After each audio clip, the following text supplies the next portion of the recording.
No. I like it. Okay. Are they doing it up at the temple? Yes.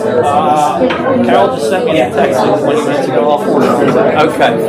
Thanks.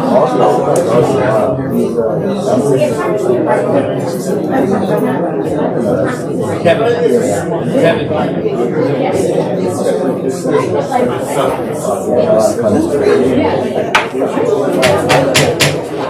This council meeting is called to order in accordance with the Open Public Meetings Law. This meeting of May 15th, 2023 was included in the list of meetings published in the Courier News and Star Ledger. Notice of this meeting was also placed on a bulletin board at Borough Hall, and a notice also noticed on the borough's website. A copy of this notice is available to the public, and a copy of this statement shall be included in the minutes of this meeting.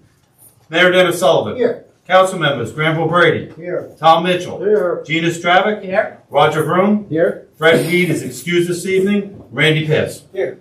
Please join me in the salute to the flag and remain standing.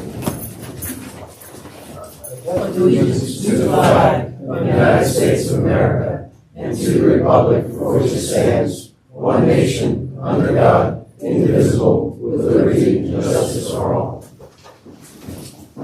With great sadness that we mourn the passing of Mrs. Antonina Riga, who's the mother of Councilman Nick Riga, who served at this table from 2002, 2003, 2004. She was married to her husband for 60 years, grandmother of 9, tremendous cook and baker, great family person. Moment of silence for Mrs. Riga.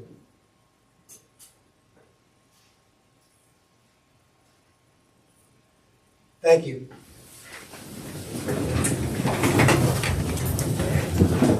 Council, we have minutes from May 1st. Yes. We have a motion. So moved. Second. Council members, Granville Brady. Yes. Tom Mitchell. Yes. Gina Stravick. Yes. Roger Vroom. Yes. Randy Pitts. Yes. We have one departmental report. Committee reports. We'll start to my left with Councilman Mitchell. Yes, Mayor. Okay. The United States Department of Transportation has 2 new grant opportunities available. One is to fund publicly accessible electric vehicle charging and alternative fuel infrastructure. The other is a Safe Streets for All grant, which can be used to develop or complete an action plan, to conduct supplemental planning or conduct demonstration activities, or can be used to fund projects and strategies identified in an action plan and address roadway safety problems. RideWise is offering assistance in applying. Somerset County announced the reduction in Scoot shuttle service due to a shortage of drivers. Peak shuttle buses 858 and 859 will be discontinued until further notice. Peak shuttle bus 860 will continue to operate with some time changes and adjustments. The Historic Advisory Committee has been working on a map of the historic sites along the route of the bicycle race. When using the map, you can click on any of the sites and see the side panel view, or click on the photo to expand it. The draft version is posted on Google. Kevin, I sent you a copy of the link to that Google map. If you could publish it on the Borough web page, on the history page, or disseminate it otherwise, that would be helpful.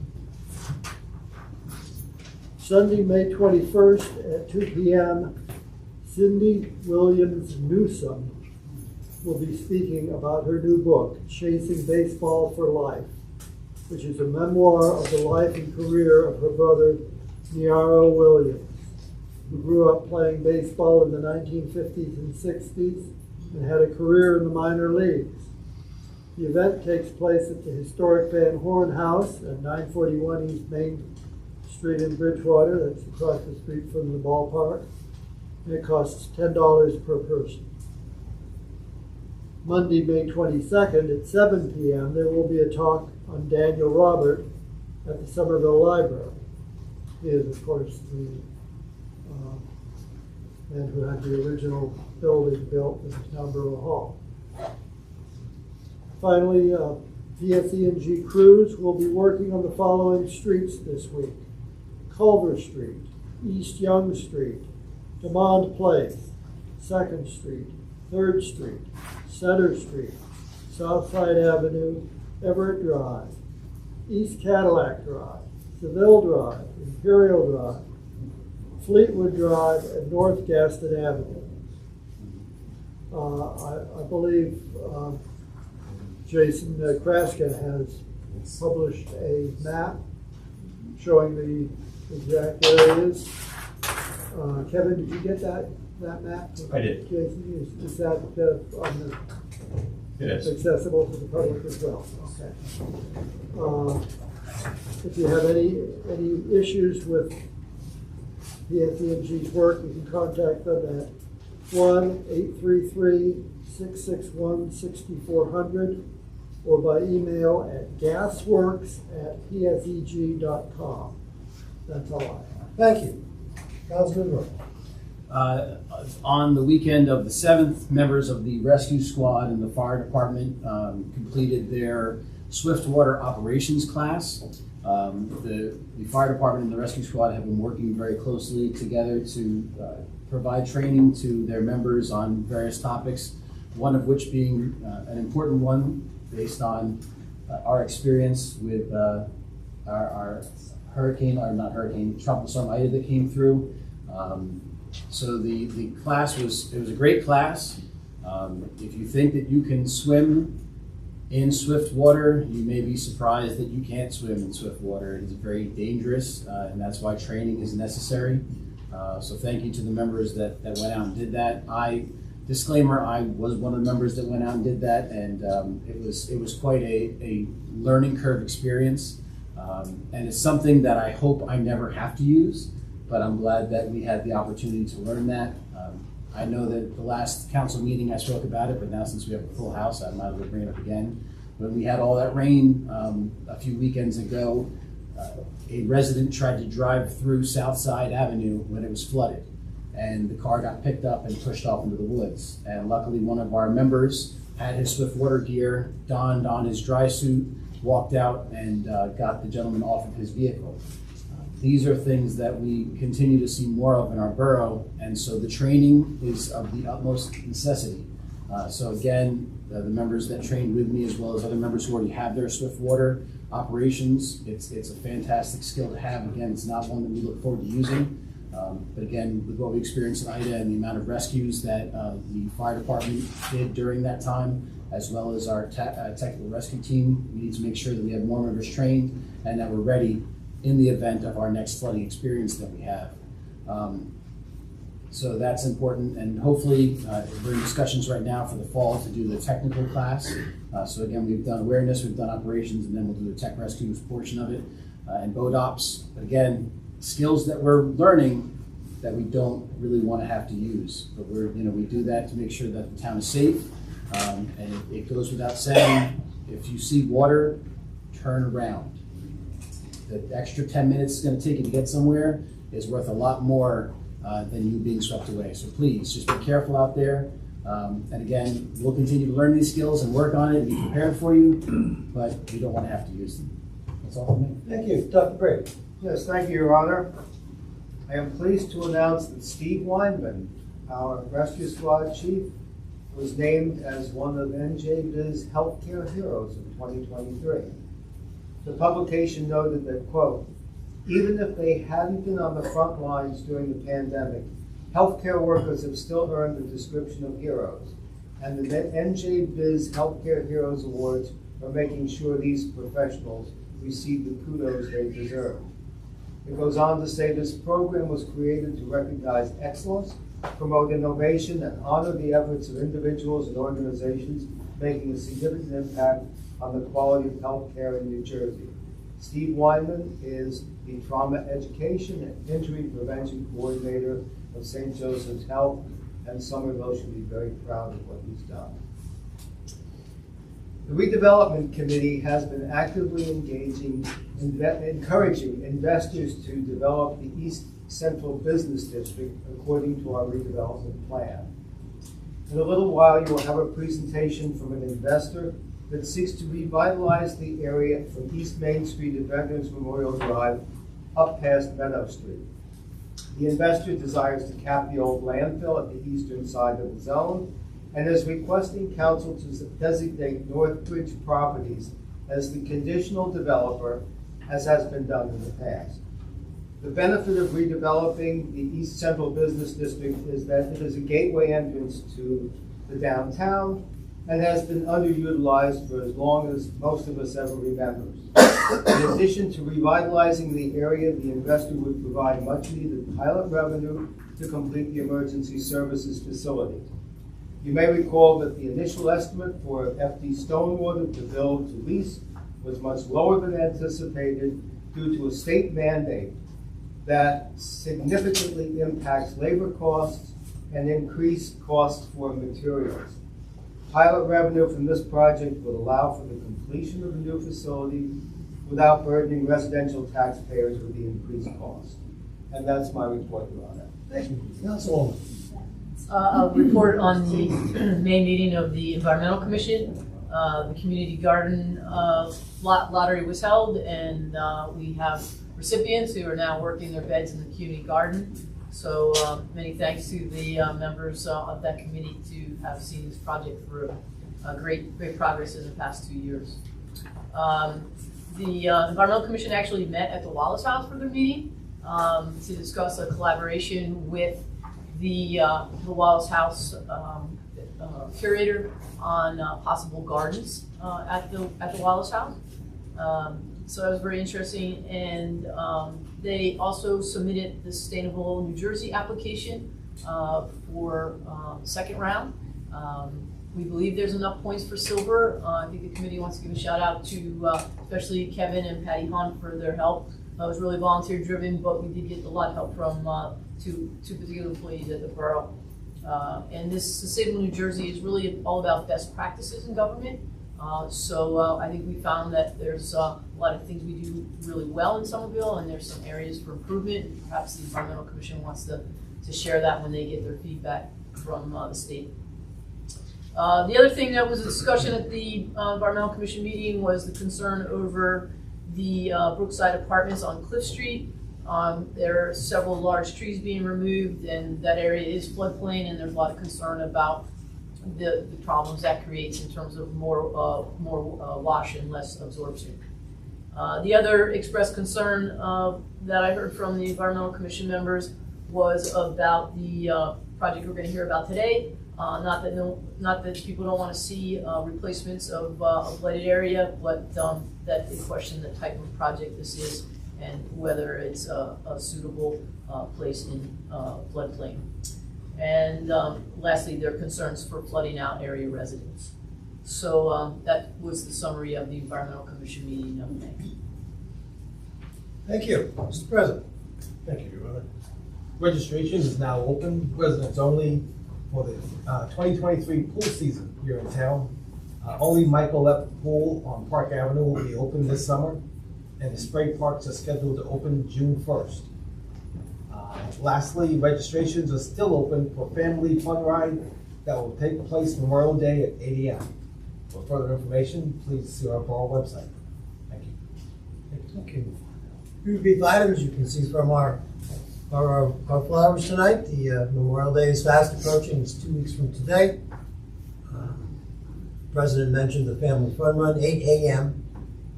Starting at 9 a.m., the Legion and the Veterans Association of the county will start the commemorative program. It will be at the Culver Street Park. We'll have a brief service there. There will be no formal parade this year, but we will walk from the Culver Street Memorial down Main Street, down Bridge Street, and assemble at the new cemetery at 10 a.m. for the traditional services down there. So I would encourage you to start the day. It is Memorial Day. Bike races are important. Let's remember what Memorial Day is really about. I look forward to seeing as many of you there as possible. The winners of the Food Stop Challenge have been announced, and I'm very pleased to say, thanks to the Somerville community, we are #1 in our division. The county collected about 19,000 pounds of food, as with all 21 municipalities. 31% of that food was collected right here in Somerville, 5,759 pounds of food. If you look at the other towns by population and by area, we exceeded every other town. We do towns like Montgomery and Hillsborough, which have a lot more folks to donate. So thanks to the borough employees, to the people in town, to a lot of our corporate partners, a lot of our developers, we were able to accumulate almost 6,000 pounds of food. And I want to thank Tappan and our other news outlets for publishing each town and the amount that they collected. We did very, very well. We all did collectively proud that we fed a lot of people. So I want to thank you for that. Finally, several months ago, the New Jersey League of Municipalities, through the mayors of each town, sponsored an essay contest for Somerville, for high school juniors and seniors statewide. I'm pleased to announce that our state finalist, although she didn't finish in the top 3, she did finish in the top 15 once again this year. It's Somerville High School student, class of 23, senior Bridget Lacerda. She is, of course, the local finalist, and she is a state finalist, again, for the second consecutive year. I will be asking Bridget to come in at our second meeting in June to once again read her essay from my chair and to receive her recognition. The fact that she had the time as a senior to do this a second time, I'm just so proud of the kind of talent that our town produces. So tune in at our second meeting in June to hear Ms. Lacerda's reprise from last year. She did very well last year. I was extremely confident that she could crack that top 3. Stiff competition. She represented her school, her family, herself, and her town in a great way. So Kevin, I'll give you the details for Bridget's appearance in a month. And that's all I have.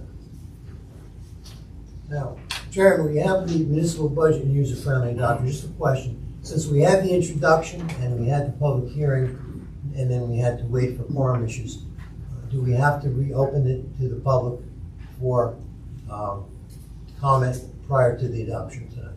No. Okay. All right, but I'm going to ask a motion anyway. All right. So moved. Second. Council members Granville Brady, Yes. Tom Mitchell, Yes. Gina Stravic, Yes. Roger Broom, Yes. Randy Pitts. Yes. Floor is open for any question, comment on our municipal budget as has been introduced and published since middle of, I guess, end of March. Any comment, question? Hearing none, I'll take a motion. question. Oh, I'm sorry, yes, sir. Name and address for the record. Sure. My name is Chris Keller, 64 Mountain Avenue. Yes, Mr. Kerr, welcome back. First, I want to say thank you to all of you serving on the Borough Council. I appreciate your spending Monday nights here. It's not a small sacrifice. My question about the budget is relating to the comments that one council member stated that the development of the project for the municipal complex is apparently far over budget to the point that we're actually entertaining the idea of allowing a developer to build on a floodplain to cover the increased cost. Now, my question is, my recollection is that at the time that municipal complex was approved, we had a solid representation that all the costs of that project were included in the contract and that costs were locked in. And now what I'm hearing today is something that's quite different, that's well over budget because of a variety of reasons that are frankly irrelevant, because at the time it was represented to the members of the town that all the costs were locked in. So I'm wondering how that can possibly be reconciled with the situation we are today, where actually potentially encouraging a developer to develop on a floodplain. That is it. And well, to address the question of this year's budget, there are no payments in this year's budget for municipal, emergency complex. That will start upon the transfer once the building is operational. So this year's particular budget numbers do not reflect any cost for the municipal complex. That will be addressed probably in the 24, maybe the 25 municipal budget. So in terms of the impact on this year's budget, there's no change in what we introduced and what we have published up till now for this particular fiscal year. Okay, I'll save my questions for the next agenda item. Thank you. Thank you. All right, motion to close. So second. Oh, I'm sorry. This is a question for the municipal budget. Yeah. Name and address. The gentleman just spoke.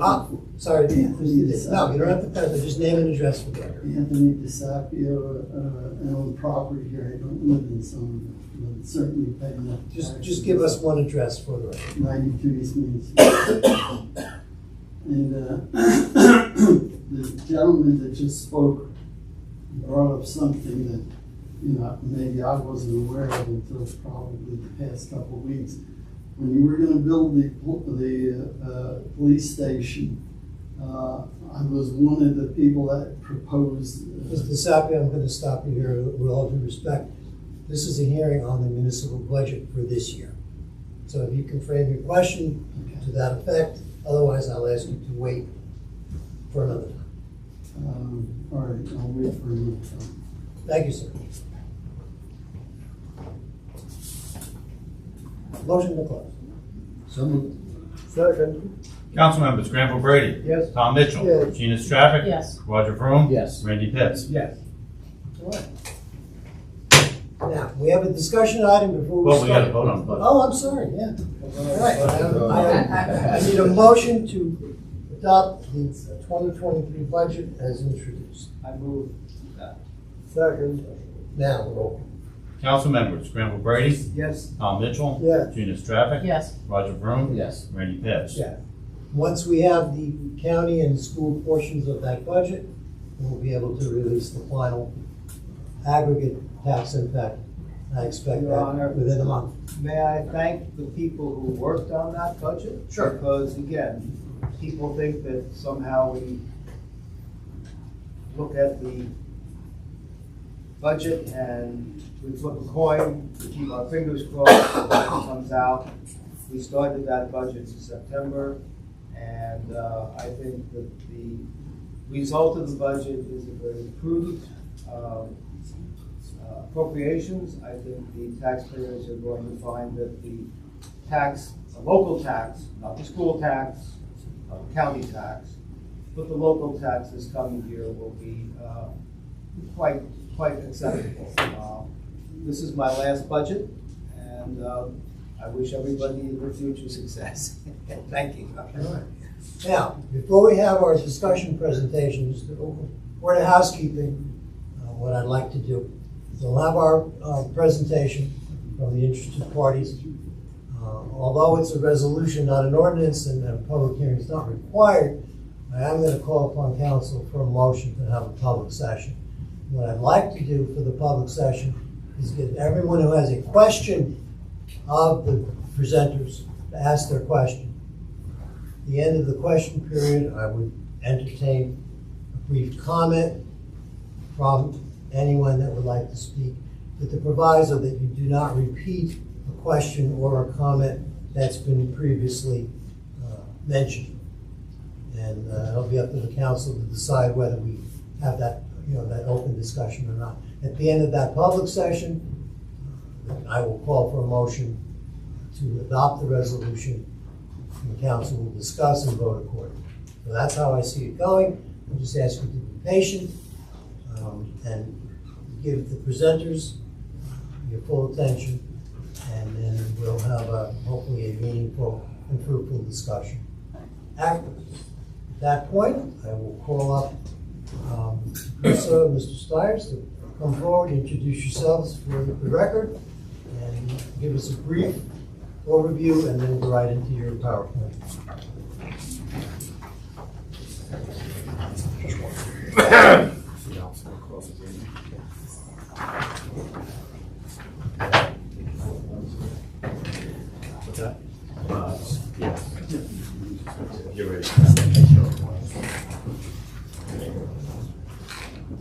start with name and addresses for the record.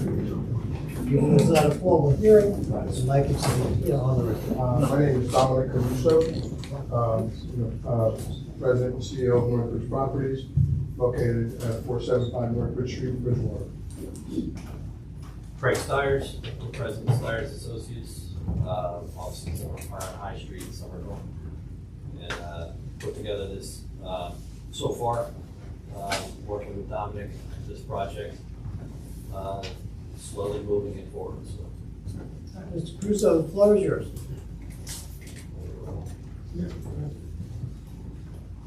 So the Northridge Properties, the name of the project, I guess, to this point is Gateway East. So the project location, I'm sure you're all familiar with Meadow Street down on the east end. So this is essentially 7 properties located on either side of Meadow Street.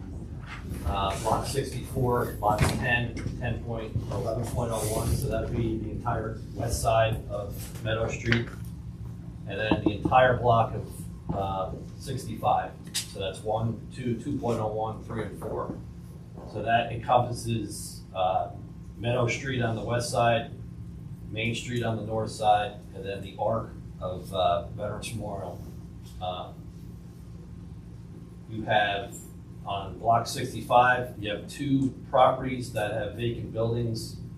One for I've lived in Somerville. I grew up in Somerville. I don't know what the name of it, but it's been in that condition since I've been around. The other one on the corner of Main and Veterans Memorial used to be Pizza Hut.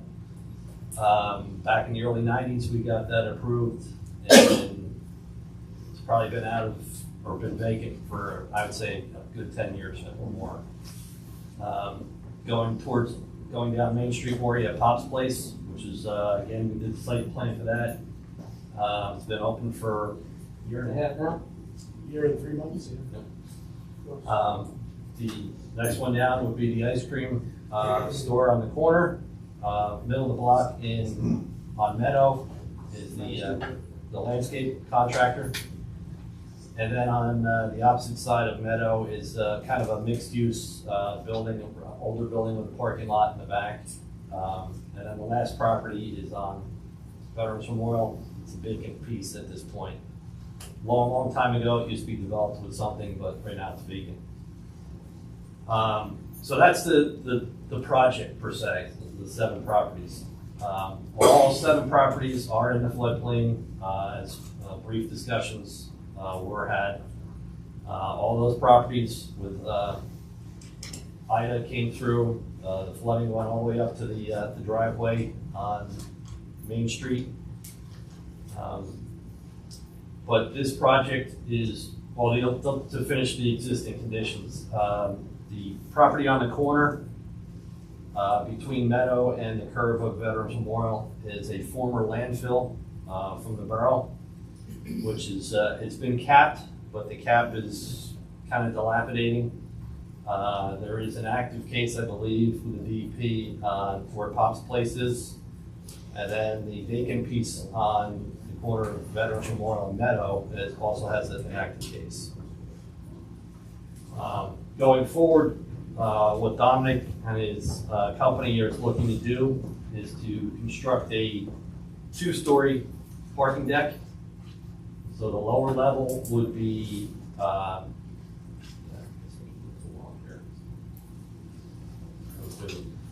so going back, in the upper right-hand corner, you have the multi-tenant parcel on the corner of Main and Meadow. Below that is the vacant parcel on Meadow Street. The lower left corner is just a picture looking north on Meadow. The bottom photo is the dilapidated building that has been condemned, as you can see by the red X there. The next picture in the lower right is the landscape contractor. The middle picture on the right is again a multi-use tenant. This was one of the tenants. I think it's a woodworking tenant wood shop, yeah. And then again, the multi-use parcel in the upper right-hand corner. And again, this is kind of this is a survey that we prepared of the entire tract. You can see the blue line there is the flood limit. And you can see the bottom part is Veterans Memorial, the upper portion is East Main. Meadow sheet. Right. Meadows down the middle of that. So what we're looking to do is, like I said, lower level being a public parking deck. That would be at essentially where it says access in the photo, at that elevation of Veterans Memorial. Obviously that is below the floodplain. The floodplain is 48.5. That driveway in that first deck would be 44. The real intent of this, I mean, obviously besides the public parking, if there is a flood in the future, this would act as flood storage. So this would actually provide more flood storage than what is out there now. So the flood waters would be allowed to go in that access point, and when it drains down, would be allowed to drain out. Since it's a public parking, it is going to be signed that it is in the floodplain. If and when the storm is coming of any magnitude like Ida, it will be closed to the public. All vehicles would be removed. That's all subject to. Yeah. Yeah. Now, is that blue line on the? Tom, hey, Tom, wait, let them finish and then we'll have questions. Thank you. So I'll run through the building itself and then kind of backtrack a little bit, moving forward. So the upper deck, which is the photo you see on screen now, so that is one level up from the lower deck. That will have access out the bottom or the south side onto Veterans Memorial, and out the north end to East Main Street. This parking would be for all the residential and some of the retail. The front portion, as you see there up along East Main Street, would be the retail portion of the project. So there would be a terrace, what do you call it? The outside, I guess, The outside terrace, which would be raised above. right, which would be raised above the sidewalk of East Main. And so that elevation of the retail would be 52. Keep in mind that the flood limit line is 48.5. So right away, other than the parking below, we're above the flood elevation with the retail portion. The parking behind the retail is elevation 55. So again, even higher. The access onto East Main is right at the flood elevation. If you were to make a left, you'd be immediately out of it. Obviously, if you make a right, you'd be going into it. The access to Veterans Memorial would be elevation 52, so that'd be 4 feet above flood elevation. So that would be clear passageway for the residential parking. This is the next level up. So this is the first level of the residential. This would be elevation 66. So now almost 20 feet above flood elevation. The shaded area would be the two residential buildings. The area in between would be the amenities, the common amenities. Outside open deck. Right, outside open areas. Again, common amenities. And those residential portions would be 4 stories. So from that elevation up would be another 4 stories. And they would all have stairwells, the dark areas, the dark boxes area, the stairwells and the elevators. This is kind of a colored rendering of, so that it's the aerial of the area with the project overlaid. So you can see Veterans Memorial on the bottom, curving up towards East Main along the top. You have the park to the right-hand side, fire department across the street. And this would be an elevation view, essentially looking from Park Avenue, looking across Main Street at the site. So that lower level would be, behind that lower level would be the lower parking deck. The second floor where you can see that larger glass, that would be the retail portion. Behind that would be the upper parking area. And then you can see the kind of the building in between the two buildings would be like a visitor center. And then you would step up in that behind there to the open area with the common amenities, and then 4 stories of residential.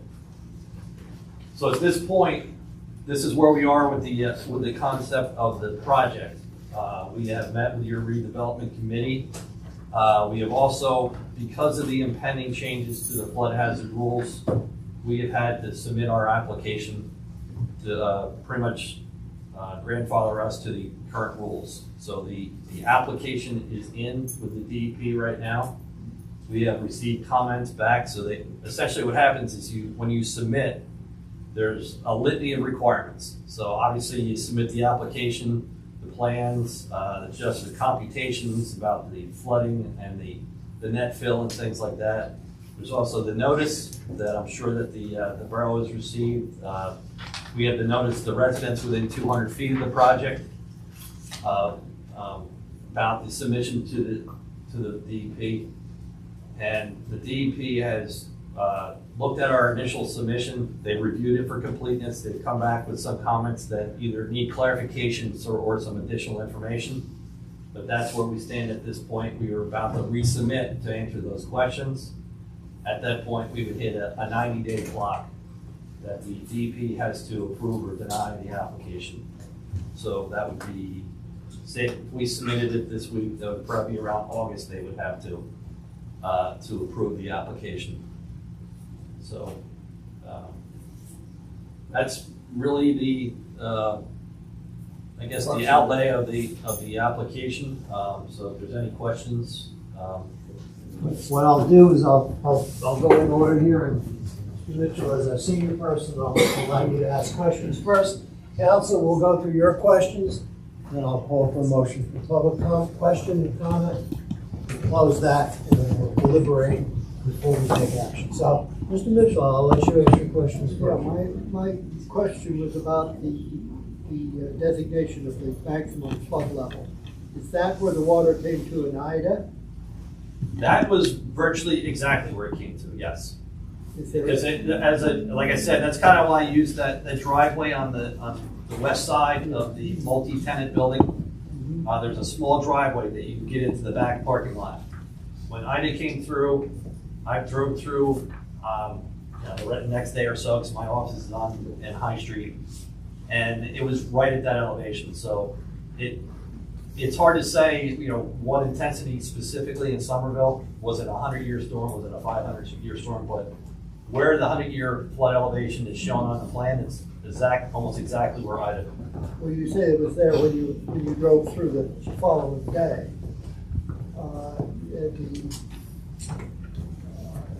The maximum point of the storm, could it have been higher?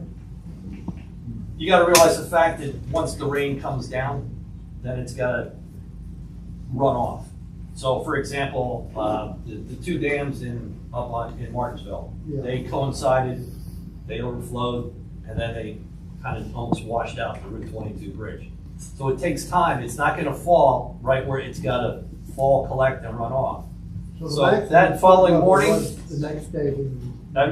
pretty close, yeah. Do we know that none of the other flood events in town have ever been higher at that area?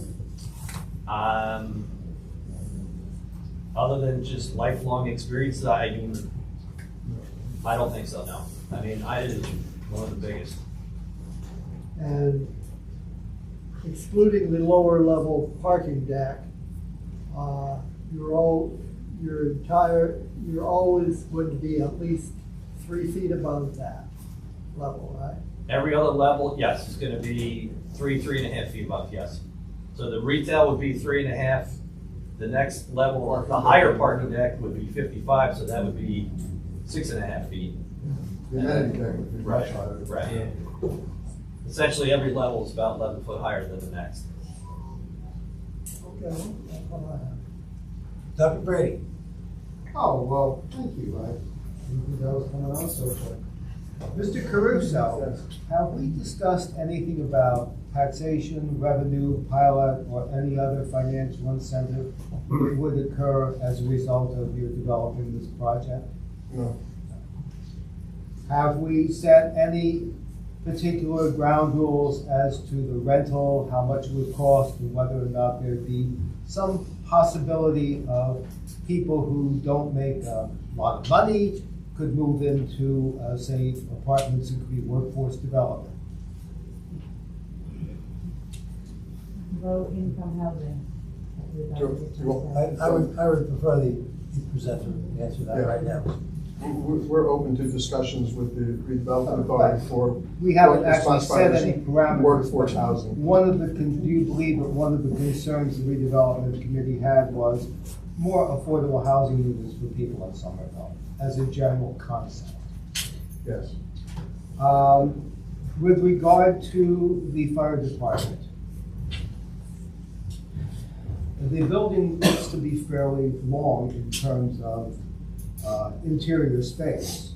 Do you believe, or has maybe Mr. Stiers could answer the question, or perhaps Chief Workman is here, do we have the capacity to bring hoses into a building the size that he has presented to us?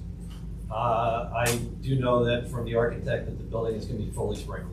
It's got to be fully sprinkled, okay? Yes. And that does help, I believe, from a fire standpoint. Again, not getting specifically specifics, but to your knowledge, is the fire equipment available to put a fire out in the top floor of the building? I don't know specifically, but we are willing to meet with the fire department if necessary. I believe the senior citizens complex is considerably higher than this. I think they can handle that. But again, And we're within the height of the development. So you're answering your own question, then. I beg your pardon? Just answered your own question. Oh, yeah, I also talk on the subject around like that. I like to get things on the record.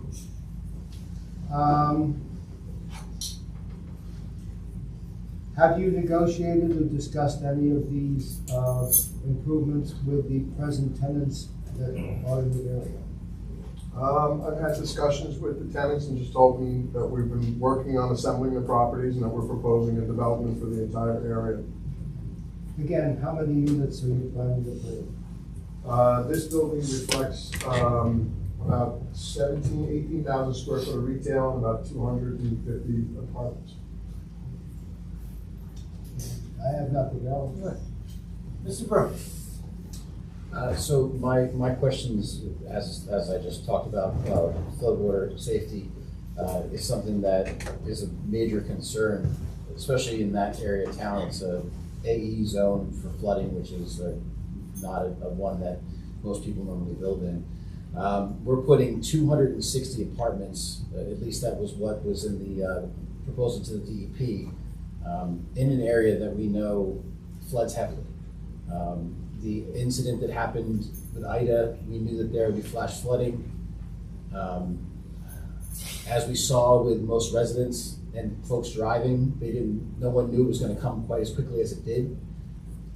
The concern that I have is what do we honestly, I realize that folks who are in the apartments and will be up out of that range, but what kind of things do we have in place if there's an emergency and we have to go to that location?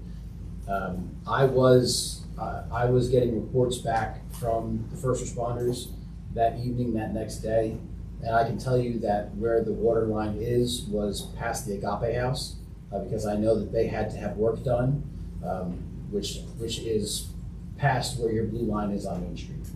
So where it was the next day versus where it actually came to on the day of, my concern is not fire suppression.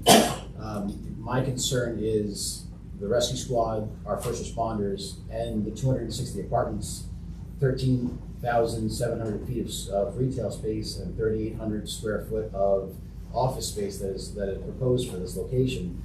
This flash flood happened at, what was it? We were having a meeting. It was about 7:15, I think. 7:15 at night. All of those places could be open and operating because we don't realize, okay, this could come quicker. What is in place to make sure are we gonna tell those retail places that they have to close their businesses in the event of a flood? Are we gonna tell those office spaces, there's a flood tonight, you have to close up your shop?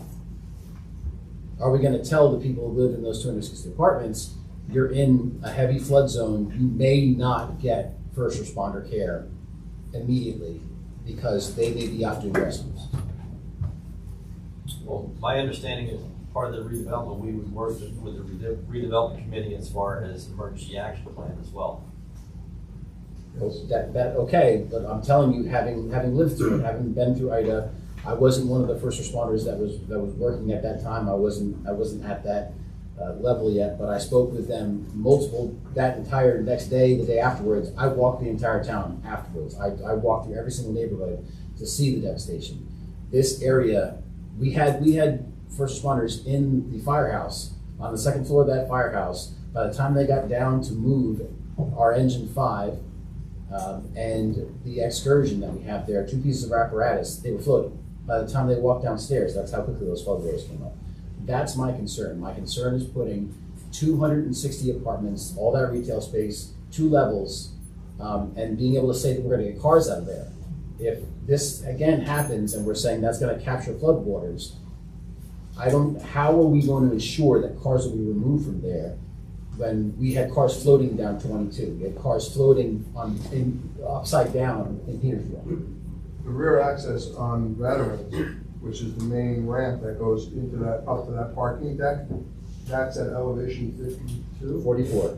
No. The upper one is 52. Correct, you said public parking. How are we gonna make sure that if something like Ida happens, it's a very quick thing, it's 44. Well, your question, with all due respect, was regards to getting to the residents up top. The residents are gonna be required to park on the upper deck, which is at elevation 54, which is about 6 feet above the flood elevation. The main access ramp that comes down from that deck goes out onto Veterans, going up the hill towards the train station, and that's at elevation 52, I believe, Craig?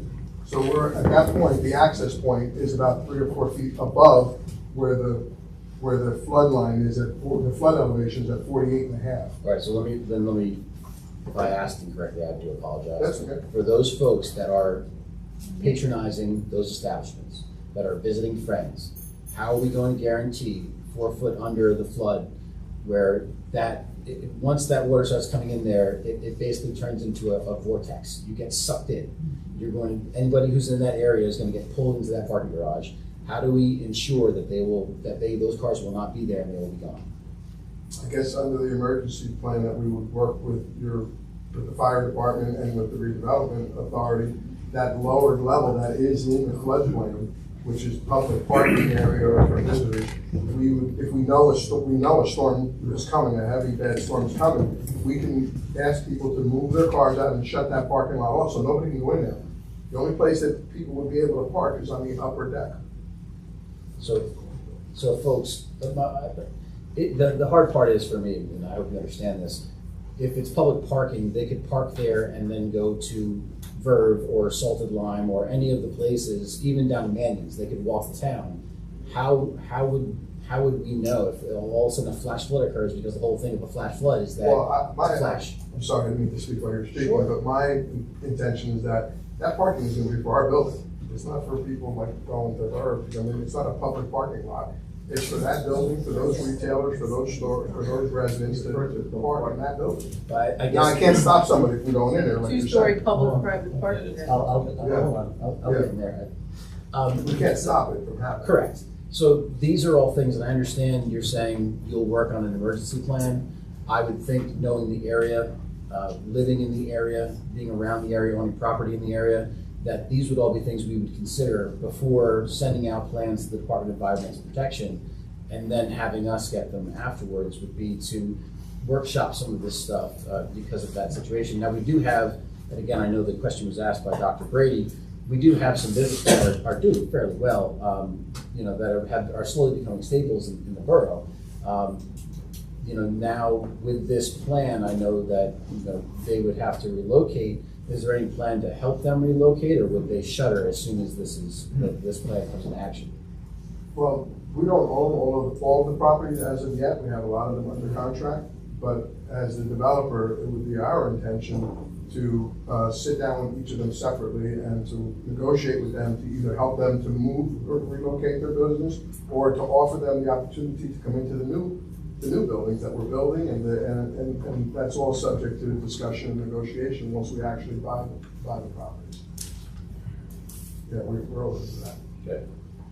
Like I said, I think I've made my point. My concern, honestly, is what I saw and what I witnessed, and having to see what, again, the first responders went through. They had, and they can correct me if I'm wrong, we had at least 2 swiftwater rescues in that area.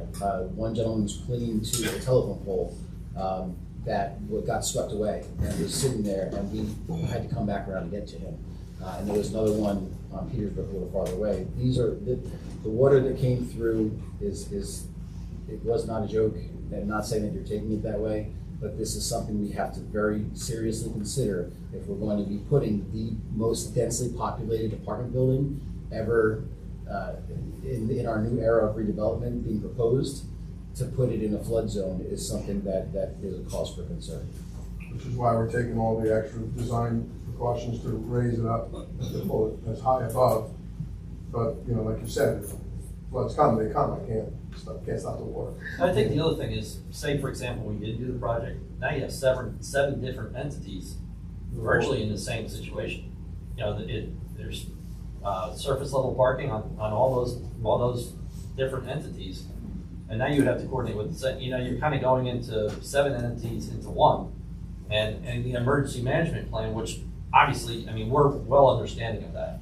And yeah, yes, we are a little bit out of order, but I think the other thing is, you know, we wanted to get the application in to the DEP to keep this moving along at the same time. So I understand. We didn't have much of a choice with that because the deadlines are coming. Sure, and I understand, you know, not wanting to, whatever the new changes are now, wanting to conform.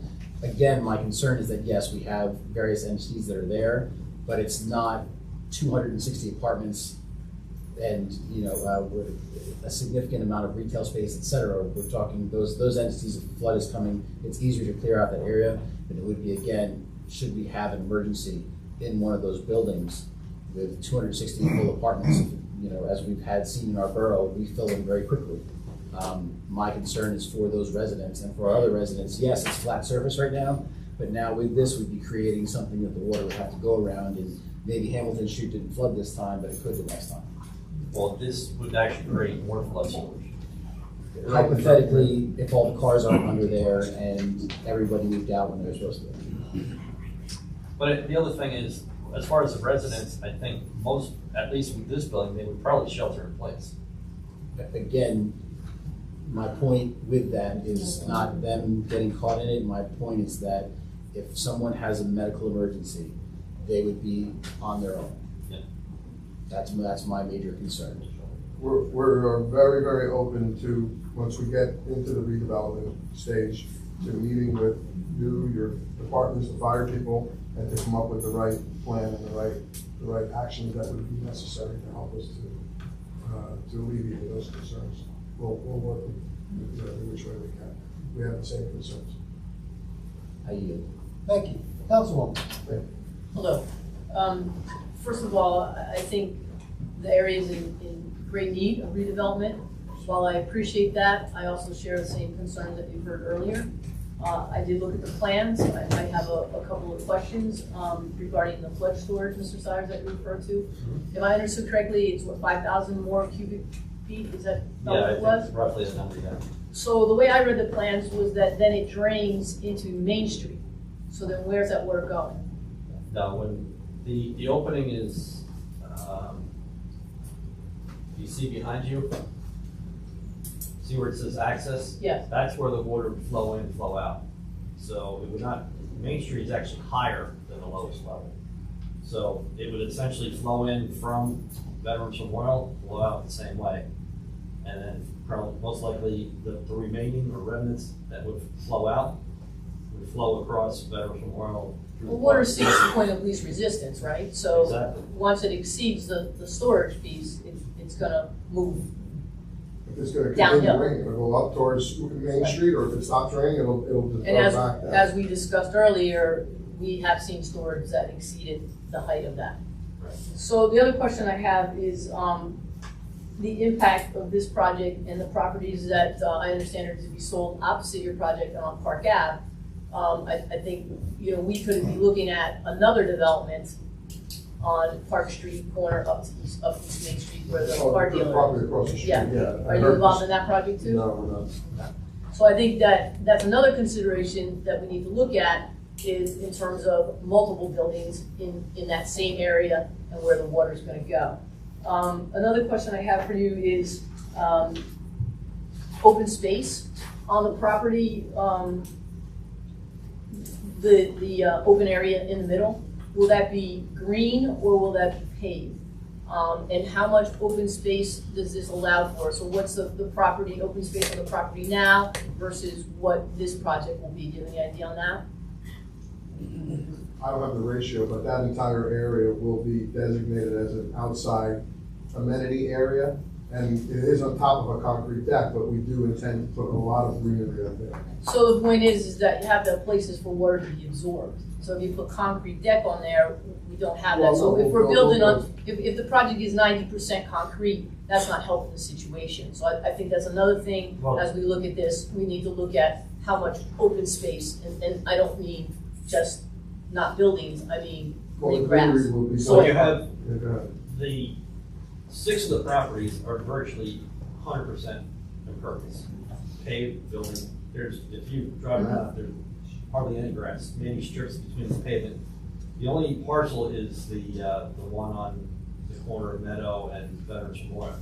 So, And if you do look in this photo, so this is the upper deck, but if you look on the left-hand side, there is a detention basin on that side, so that is, again, the only green grass or green part which was developed in the past and contaminated. So that's gonna be remediated, but we do have the detention basin on that side for any, so we are meeting the stormwater requirements required by the DEP. so, and I understand that you want to rush this through because you believe that there's new regulations coming and they will be stricter and you don't want to meet those regulations? Well, it's just, the new regulations, from what we understand, will raise the flood elevation by 2 feet. So wouldn't that benefit our residents? Wouldn't that benefit your tenants? Wouldn't that benefit our emergency responders? Wouldn't that benefit our community to build to the best standards, not the least standards? Well, that's up to the state, and the state. No, that's up to us, right? That's up to good conscience. Well, the DEP elevation, I'm saying, is up to the state, not what you're saying so far. I didn't mean to say it that way. And it's a very controversial issue that's going on right now because the DEP has been talking about this since last March or April, and there's been a lot of threats of lawsuits from major developers all across the whole state because it's going to affect 400,000 acres of developable land. Just like warehouses and climate change, and that's another thing we have to react to. Climate change in terms of what it was 12 and 15 years ago when this might have been rezoned is a whole different situation right now. And again, I think we need to build to the best standards, the best practices, and not the least, in your financial interest and in our best interest. Thank you. Mr. President, a lot of my questions were covered. Being as a long-time small business owner in town, my concerns goes out to those businesses that are currently there. Have you talked to them? Offered them anything? Have any deals been made? The corner property has been empty for 10 years. The rear property has been abandoned probably for, I don't even know how long, 15, 20 years. The landscaper plans on just closing up his business and moving. The ice cream shop plans on closing up his business and moving. I haven't spoken to the tenants in Mr. DeSapio's building, and I haven't spoken to Pot's Place But we are open to talking with them and working out some type of an agreement to either move them into the new buildings or help them to relocate someplace else in town. And, What if they could? well, we'll buy their leases out, I guess, at that point, and pay them for their. There's one follow-up question. I just know I put myself in their position. Unless you gave me a few million. I couldn't close for a couple of years waiting for you to put the building on. Right. So that's one of my top concerns. Right. Those will all be negotiated on an individual basis. That's it. Dennis, I Right. have one follow-up question. Go ahead, and then I have one. I know most of the rooms talk a lot about the safety of cars, which is important, but I'm concerned with the safety of people. If there is a medical emergency, is there any access to the building at all from the western side of the building, top that says upper deck? In other words, if the rescue squad is not underwater on Park Avenue, could it get into the building at any point during the flood emergency? Yeah, the lower access point right there, like we said, is above the flood elevation. What about? So they can get into the upper deck. What about the upper access point? That's above the flood. That's right at it. If you came down from Main Street, Okay, theoretically, you could come, yeah. I mean, so, and would that give accessibility for rescue personnel for all of the units? Yes. So there is, so you will have not, so theoretically, if the squad's still floating, I mean, that's another issue, but they would be eligible, people would be able to be rescued or if there's a medical emergency. Likewise, if it was evacuated, is there any way for these people to get out of the building? Yes. Okay. And how would that be accomplished? All the residents would come down to the upper parking deck, which is 6 feet above the flood elevations, and that driveway goes down onto Veterans Memorial, which is at elevation 52, I think, which is 3 or 4 feet above. Even if they did change the DEP regulations, that elevation, that access would still be acceptable. Thank you. I had several questions that were answered and may be re-asked by the public.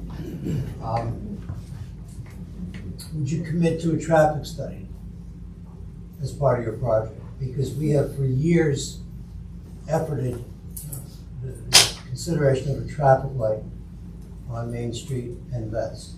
And we've been unsuccessful through many administrations to get consideration for a light. Would you, I assume that the traffic study is going to be required from the planning board if we get that far, but would you commit to Commissioner of traffic? Right. There's been a lot of discussion about the 44-foot floodplain. Is there any physical way to raise the grade of the property before you construct so that you're above that 44 feet and then subsequent building would happen higher up? Problem is, the problem is you have to have zero net fill. So the regulations preclude you from doing that. So whatever the availability now, the volume of water on the property, that has to be, the volume of water has to be at or greater when the project is done. So we couldn't elevate this because then you'd be filling in the floodplain. We're actually the opposite, we're actually creating flood storage. Granted, it is in the lower parking deck, but we are creating flood storage. And that parking deck is where all the existing parking is now, all the parking lots are basically there. The aerial that you showed basically eliminates Meadow Street as a real and active road. We would ask that you vacate that, yes. That would be a request from you from the council to vacate that. Would there be any interest on you and your partners to purchase that property from the road? No, we want it to be vacated. I believe when you vacate a road, I mean, property owners on both sides get that. I had that in Bridgewater. They vacated a street and property owners on the other side got 50% of it. If I may, Mr. Mayor? Yes. In the borough of Somerville, it's the curb, the property owner's zone. So Meadow Street is borough property. Right. If it was vacated, then it would be split and go to both sides. Understood. What I'm saying though is that the property owners don't own the street, the borough does, because if you're as a property owner in the borough of Somerville, it's to the curb. I understand what you're saying. Yeah. So it's not up to the owners of those properties to say we vacate the street. It would be something that the borough would then decide, because again, it's borough property, it's not property of the property owners. And that's all streets in Somerville. Question for the attorney, that would be an ordinance? To vacate Borough the property, street? yes, but I think that's already part of the redevelopment plan. It is. It's expressly Already stated in the considered. redevelopment plan that Meadow Street can be vacated. Can be. But the short answer is we do it by Can be, ordinance, yes, but it's part of the ordinance already. Sure, but it can be. That's the important thing. All right, what I'd like to do, Just last question, Tom, go ahead. right, you were saying you can't raise it up by adding fill underneath, but couldn't you make the bottom deck higher? That is, the headroom higher in the bottom deck, raise the upper level? Well, the upper level of the lower deck Yeah. is above the flood elevation. Yeah, So the floor is 44. If the flood elevation were raised by 2 feet by the new DEP. It would still be above it.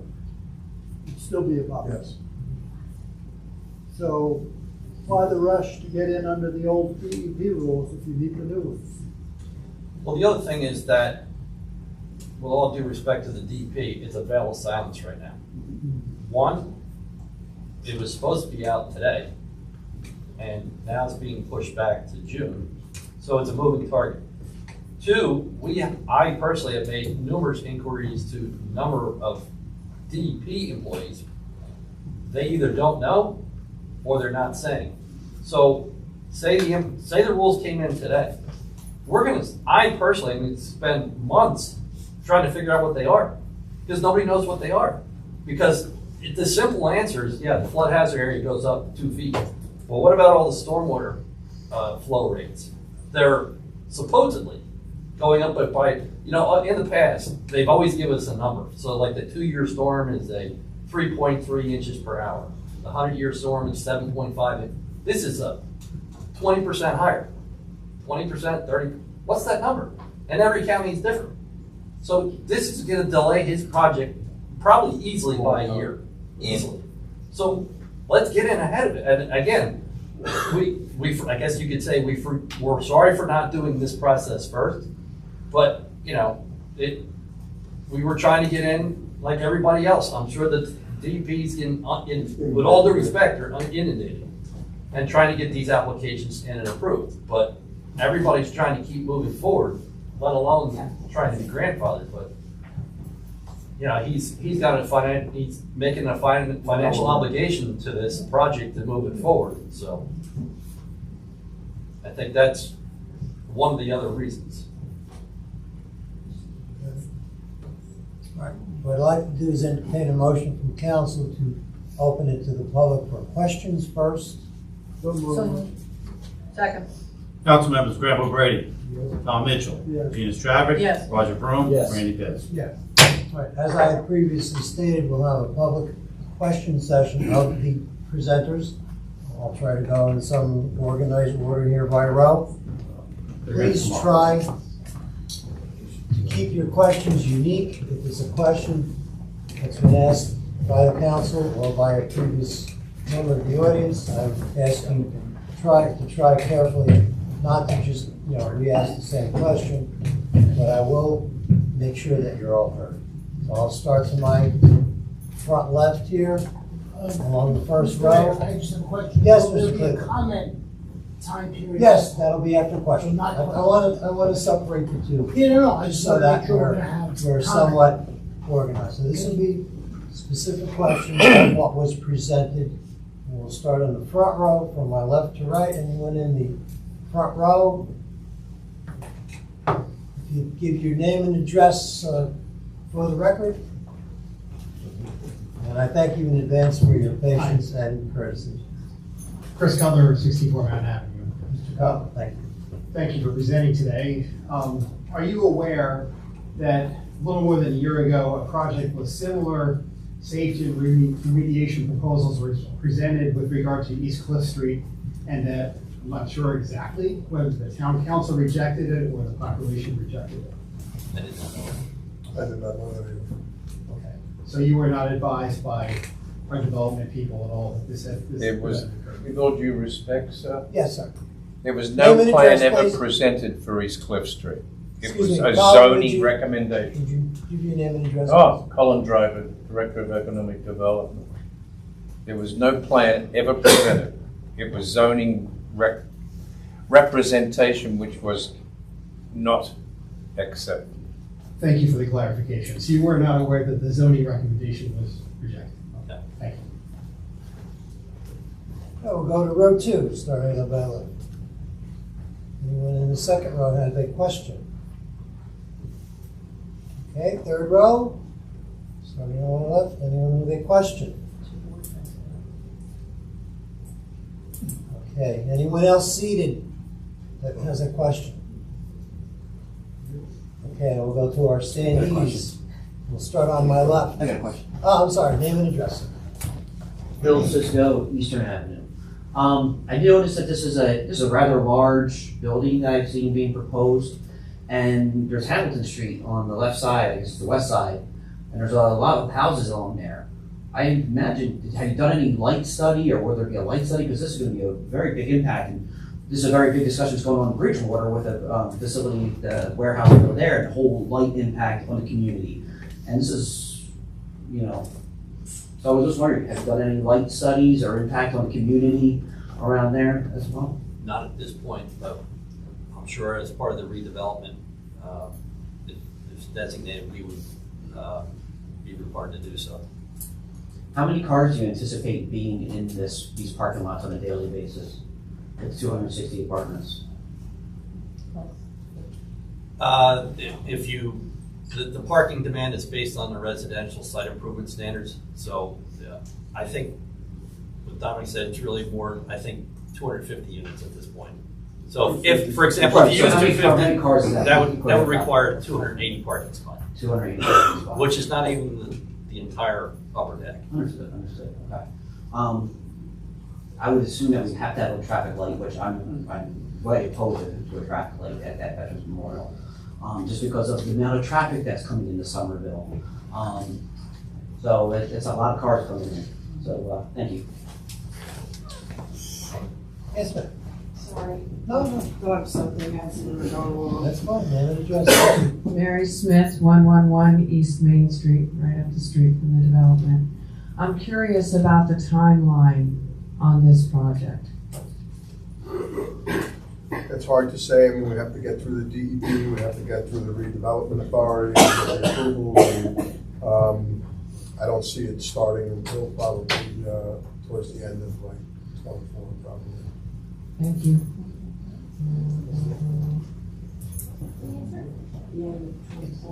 Thank you for your patience. Okay. Here, Krasinski, 108 North Middle Street, I also sit on the planning board for disclosure. Two questions. When you're going to close a street like Meadow Street, don't you have to do a traffic study to see how that's going to affect the streets around it? You can't just close the street and assume everything's going to happen. So we did a traffic study that either has to be done by the town or by the developer in order to make sure closing Meadow Street is not going to cause a problem. So we'll include that as You are part of going the to do traffic a study. traffic study. Okay, thank you. Okay, my second question, and it's for the lawyer and for you guys.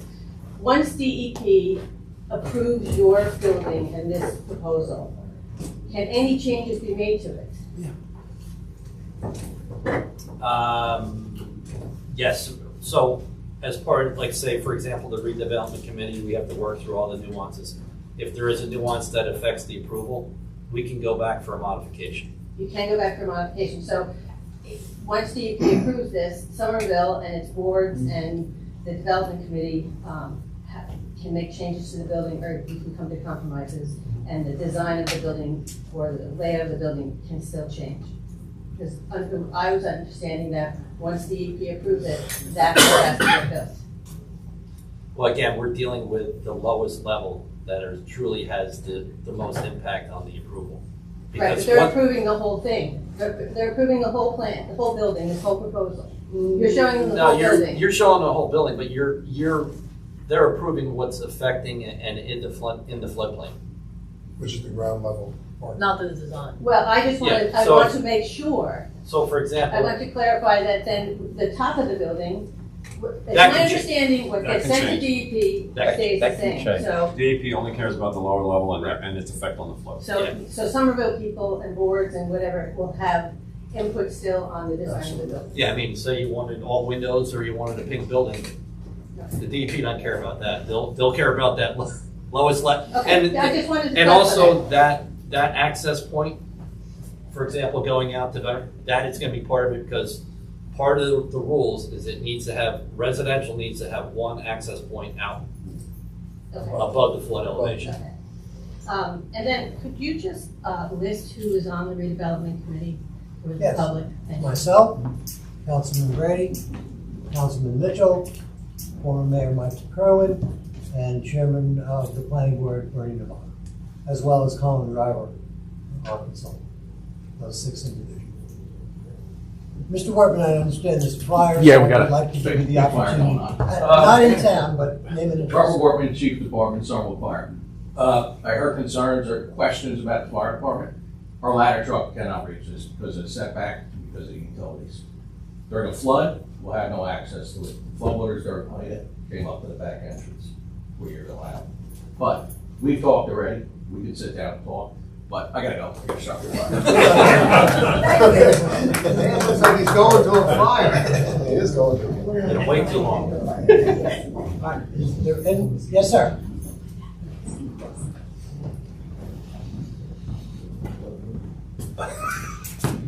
Brian Gallagher, 7 Fairmont Avenue. Just a quick question.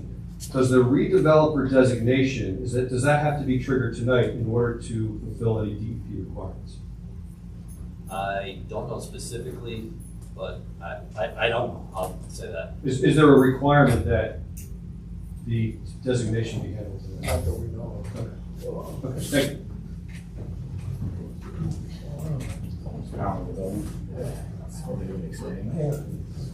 Yes, sir.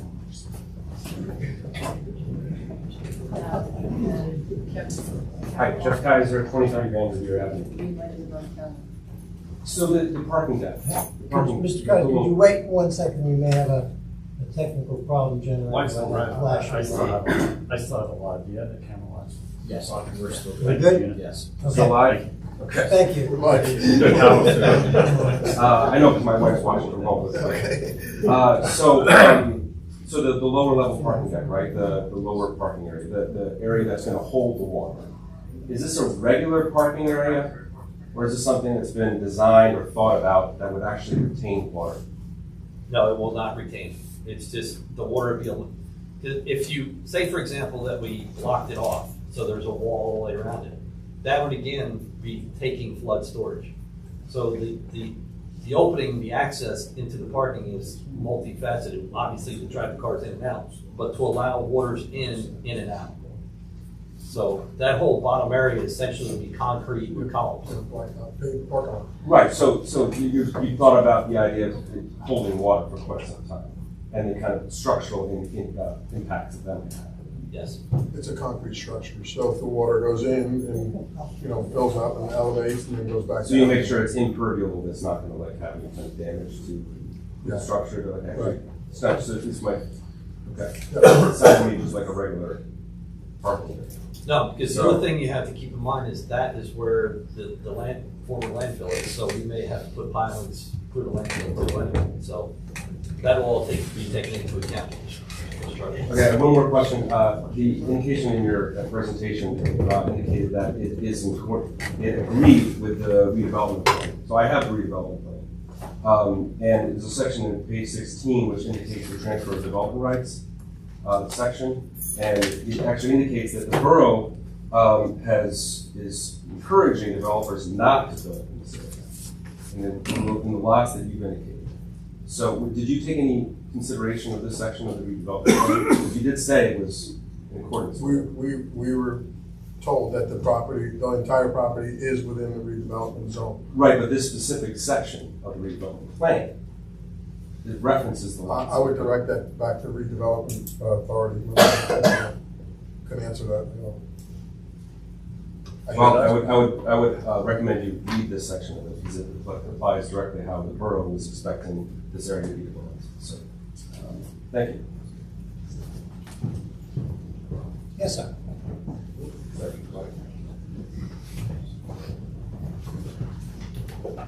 Good evening, Richard Burkowski from Brookside Avenue, Somerville. My question is really about traffic flow, and as an avid bike rider, I don't know if there's any, didn't really bike lanes, but like bike access and like parking and storage inside the garage. Just mainly like, well, if you have any or plans for that, or I would encourage you to consider that. And then also on the traffic access, so there are two, projectors gone, but there's one car entrance on Memorial, and there's another one on Main Street, is that correct? So the lower level has one coming in on the east side. On The upper deck would have one coming off of Main Street, and then another one on Veterans Memorial, so they're opposite. So you could actually drive in Main Street, go all the way through the deck and out the other side. Okay. Yeah, you could turn into the driveway on Main Street, go up the ramp onto the deck, and then you can go out the other side on Veterans Memorial, going up, going west. I guess one of my concerns was, like, impeding traffic, if that's an entrance on Main Street, traffic backing up, and I think that's kind of a downhill there. Yeah. Well, the traffic study, I guess, will address those concerns, yeah. And it's still being contemplated with, especially the one on Main Street, whether it's two-way or maybe it may just be an exit or an entrance.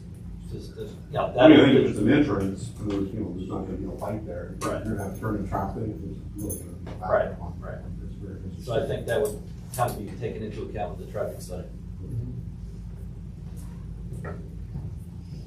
We had another question in the back, I believe.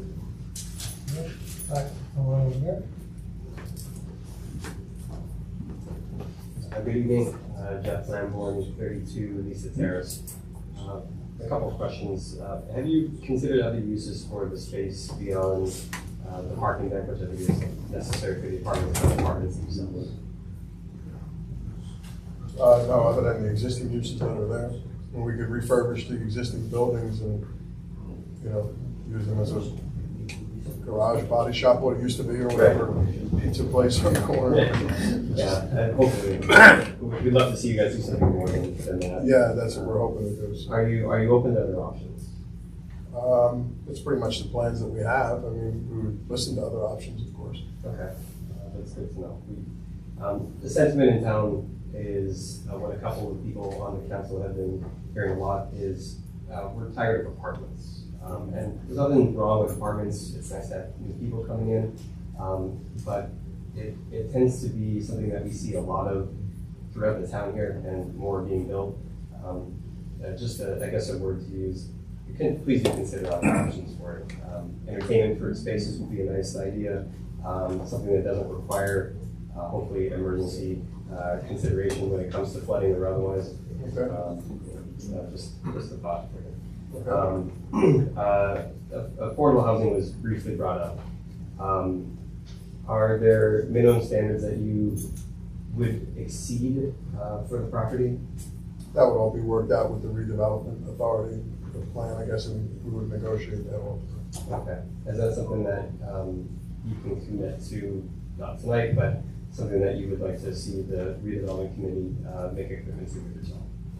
I'd say it's open to discussion with them, and we'll cross that bridge when we get to it. Okay, thanks. And last question. Are you currently, do you have any other developments in the area that you've completed, Somerset or otherwise? My family's been building in the Bridgewater, Somerset County, and New Jersey central area for 30 years. We've been doing commercial projects and residential projects. Okay. All types of projects. Anything that we might know or something similar to this? No, I mean, we've built the Northbridge Plaza building down on Northbridge Street. We've done, 40, 50 lot subdivisions on Vanderveer, down in Vanderveer, in that area down there.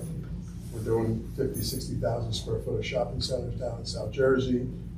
We have approvals for 132 units out in San Antonio, Texas on property, so we're kind of all over. Yeah, around the country. Yeah, a little bit, yeah. Okay. That's everything I have. Everything else has been mentioned. Thanks. Is there anyone that has a question that has not had the opportunity to ask? Again, thank you for your patience and your courtesy. We'll start now with comment, and again, I would ask you if the previous speaker has given a comment that you would like to question. I do have a question. Yes, Mr. Cleveland, come on up. It relates to what Mr. Kaiser was talking about. Hang on, do your name and address first, and then have at it. My name is Larry Cleveland, I live at 34 Grant Avenue. I am a member of the planning board, but I'm here as a citizen. Mr. Kaiser had a question that I think the plan, he asked a question about, does the redevelopment plan mention not to build on these particular properties? No. Can we elaborate on that then? Ask your question again, Jeff, No, please. he talked about, I believe, transfer of development rights, which was an amendment to the plan in 2008, I believe. Not the last amendment, but the one before. We issued an RFP at that particular point in time, and the plan has been posted on the borough's website since that time, or thereabouts. No one is interested in transfer of development rights. It's suggested in the plan that this would be a good idea. But because it's a plan and a plan can be amended, it may well be that if it doesn't work, why have it in the plan? And we have discussed it, but we're at the designation point now. They're not seeking approval of a site plan. You know, I can understand that. Well, gee, thanks, you're on the planning board. Well, yeah, I know, but the other part of it is that. Well, that's okay. You know, the part of the thing that's contentious, I think, is that the way the resolution was written that we're talking about, not the plan, but the resolution, it made it seem like this has already been approved. Well, so this is a good opportunity to discuss the process. There's a difference between the Eastern Business District approval, the plan that Jeff has held in his hand, the plan that you're talking about that was modified. You mean this plan? Yeah, the same one he's got in his hand, yes, yes. That was approved like 15 years ago. No, it originally. was approved in 2012, so yeah, it was 15 years ago. I'm sorry, I apologize, Larry. It was something like that. Yeah. But the point is that the planning board doesn't approve anything that we don't see. Right. There's Can I address? more steps to the process. Yes, Can I but address? that's not what the resolution says. Can I Resolution says address? it's done. Can I address your Gentlemen, comments, sorry. please? Mr. Cleveland, if you have a question, ask the question, and I'll take your comment at the next point. So if you have a specific question. Can, the question is. If you could just move closer to the mic. Sure, excuse me, sorry. I was just trying to get everybody to see. Maybe can we readjust the resolution to remove the parts that are clearly controversial about what was approved, or clarify it? Because right now, 3/4 of the people here are cranked because they're understanding that this is approved. I'm just telling you how it looks. Can we adjust The it? resolution, as is listed on the agenda tonight, is to designate this entity as the redeveloper.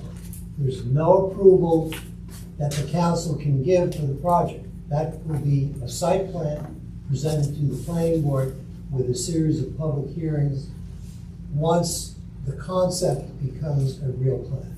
There is nothing approved as yet. And the only thing that we would vote on tonight would be the resolution to allow this entity to say, you may start the approval process. Nothing has been approved, and you know very well, the site plan will be presented if it comes to that point, and there'll be input from the Environmental Commission, there'll be input from the Fire Department, the Fire Marshal. That'll all be part of the site plan that we will have to deliberate, and there'll be public notice and public hearings if it comes to that point. Tonight, all the resolution calls for is that, is this the company that we are going to start to have a dialogue with? And there's been nothing approved. Thank you. Thank you. Right.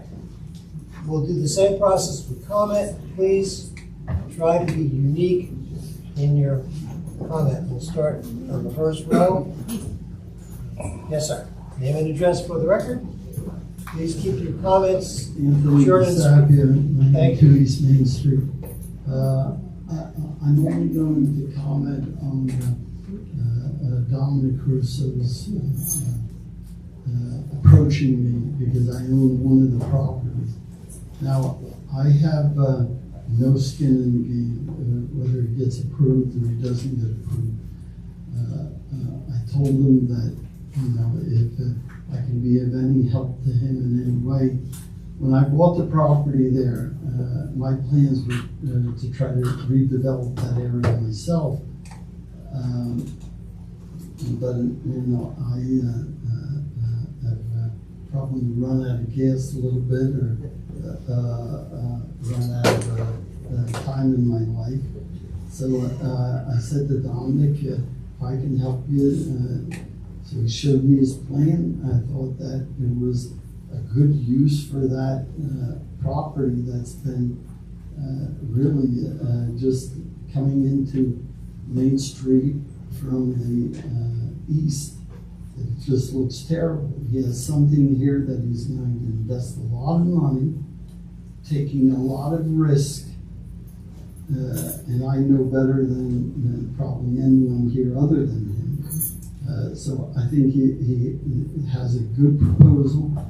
The question was asked, well, what about the tenants? Well, the one space there, I decided, well, even though I've had people that wanted to rent, I said, no, I don't want to rent because Don may be doing something with this.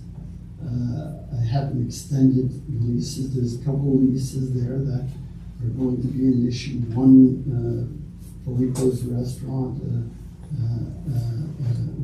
talking about moving him into the new building, but I think we are lucky to have someone that's willing to take the risk to develop that property.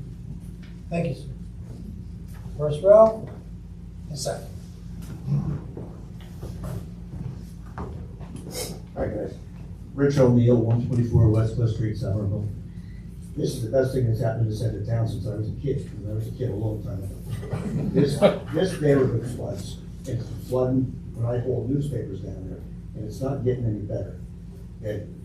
Councilman Broom, you saw a flood, 1.2 floods. I've worked with floods in this town since 1970. They're devastating, and the people that get stuck in them get devastated. And this project will move people out of the water instead of into the water. Anything this town can do to move people out of the water and be financially viable is a good move. We don't need any more people floating down the streets. We don't need any more apartments getting flooded. It's time, you have the opportunity. This isn't a done deal, it's the thought process. And I think you guys owe it to this town to let the thought process proceed. You should really look at this favorably and let the process proceed and let the various boards, planning board, and so on, make the final decision, working with the applicant. It's an opportunity that may never come back again. Don't miss it.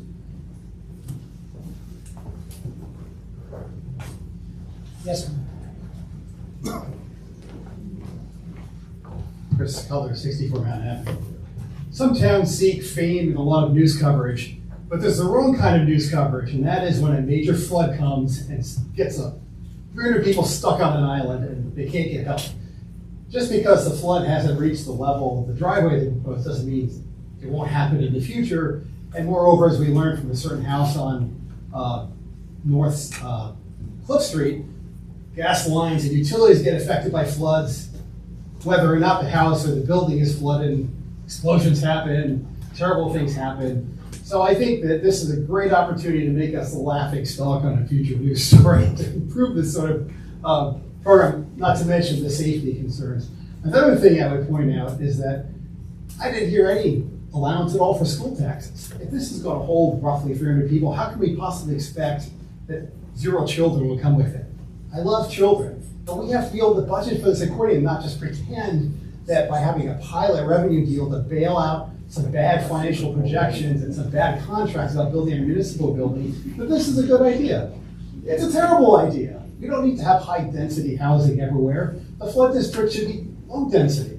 Let the people that have their houses there keep their houses as they're supposed to be, fix them up, let them, unfortunately suffer through being in a flood zone. But let's not put the burden on the town of having to rescue hundreds of people, put our first responders at risk, because the developer apparently wasn't aware that we've already rejected, speaking informally, have already rejected a similar project about 1.5 years ago, which is unfortunate. I wish they had known that, maybe they wouldn't have spent money on developing this plan. Thank you.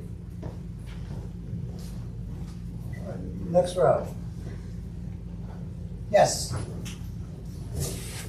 Hi, Danny Tiplady, 15 Hamilton Street, Somerville, New Jersey. Property will back up right to my backyard. I have photos from Irene and Ida of how much the floodwater came up, and it is further than your photos that you just shown and further than all the documentation that I received to my address. Also, what's going to happen with, not a question, but I'm concerned about what's going to happen to the Agape House and the residents there.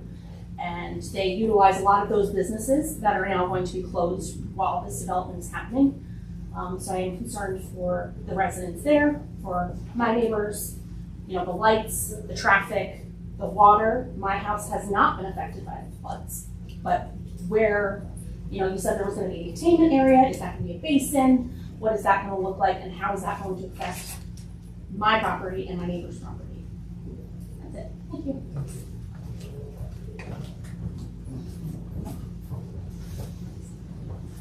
John Hadley, 8 Maury Drive. I think we've seen lots of building in town, lots of great building, and this looks like a really interesting design. My concern is where's the tipping point in the town for how many apartments we really should have, and what are we taking a holistic view of the whole town as opposed to just one development at a time, and we keep getting more and more. I don't know what the right number is, but I'm a little concerned that we keep doing this piecemeal as opposed to what's the right place for the town, for the nature of the town, and what happens if there is a flood that goes past the levels we anticipated, and an area becomes blighted again, and those apartments stop being attractive. Not necessarily this development, but any development in town. What does that do to the town in the long term? So I just urge the council to take a little bit of time to look at a holistic view of how this fits in, as opposed to rushing to just deal with one specific piece.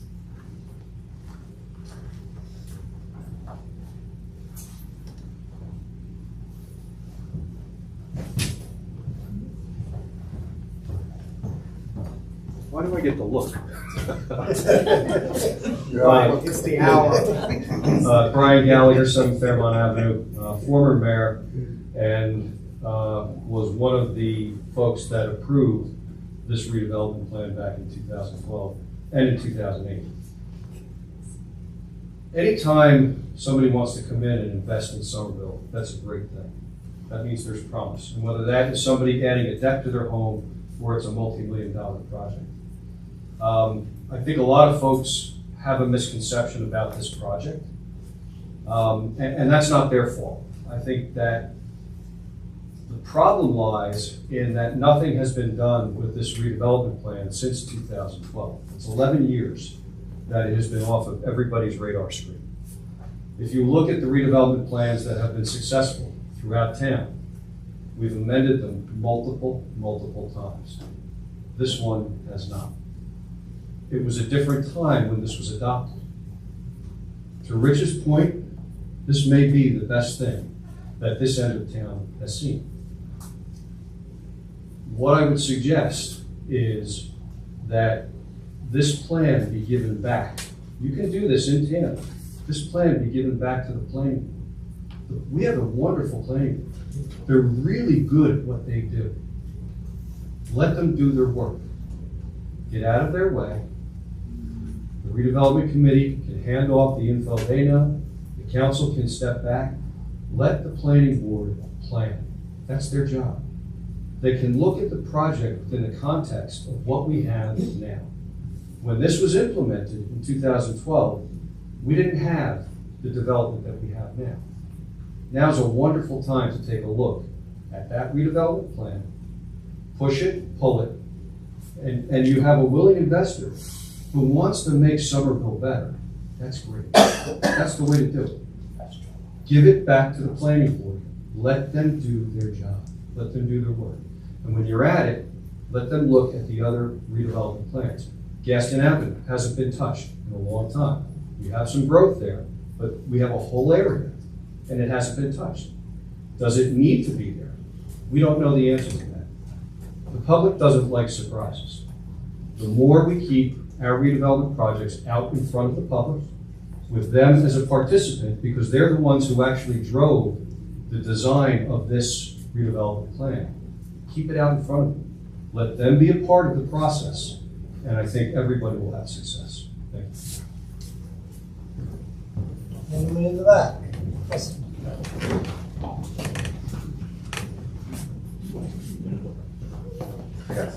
Jeff Kaiser, 23 Vanderveer Avenue.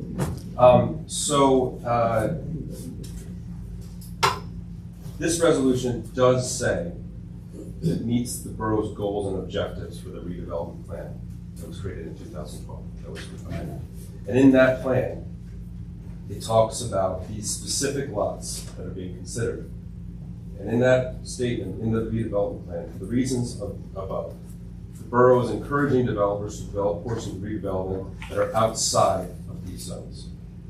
So I just encourage you to look to, consider the town as a whole and to consider what you want this area to be. If you want to follow the plan that you've got, and how you want to amend it and make it something different.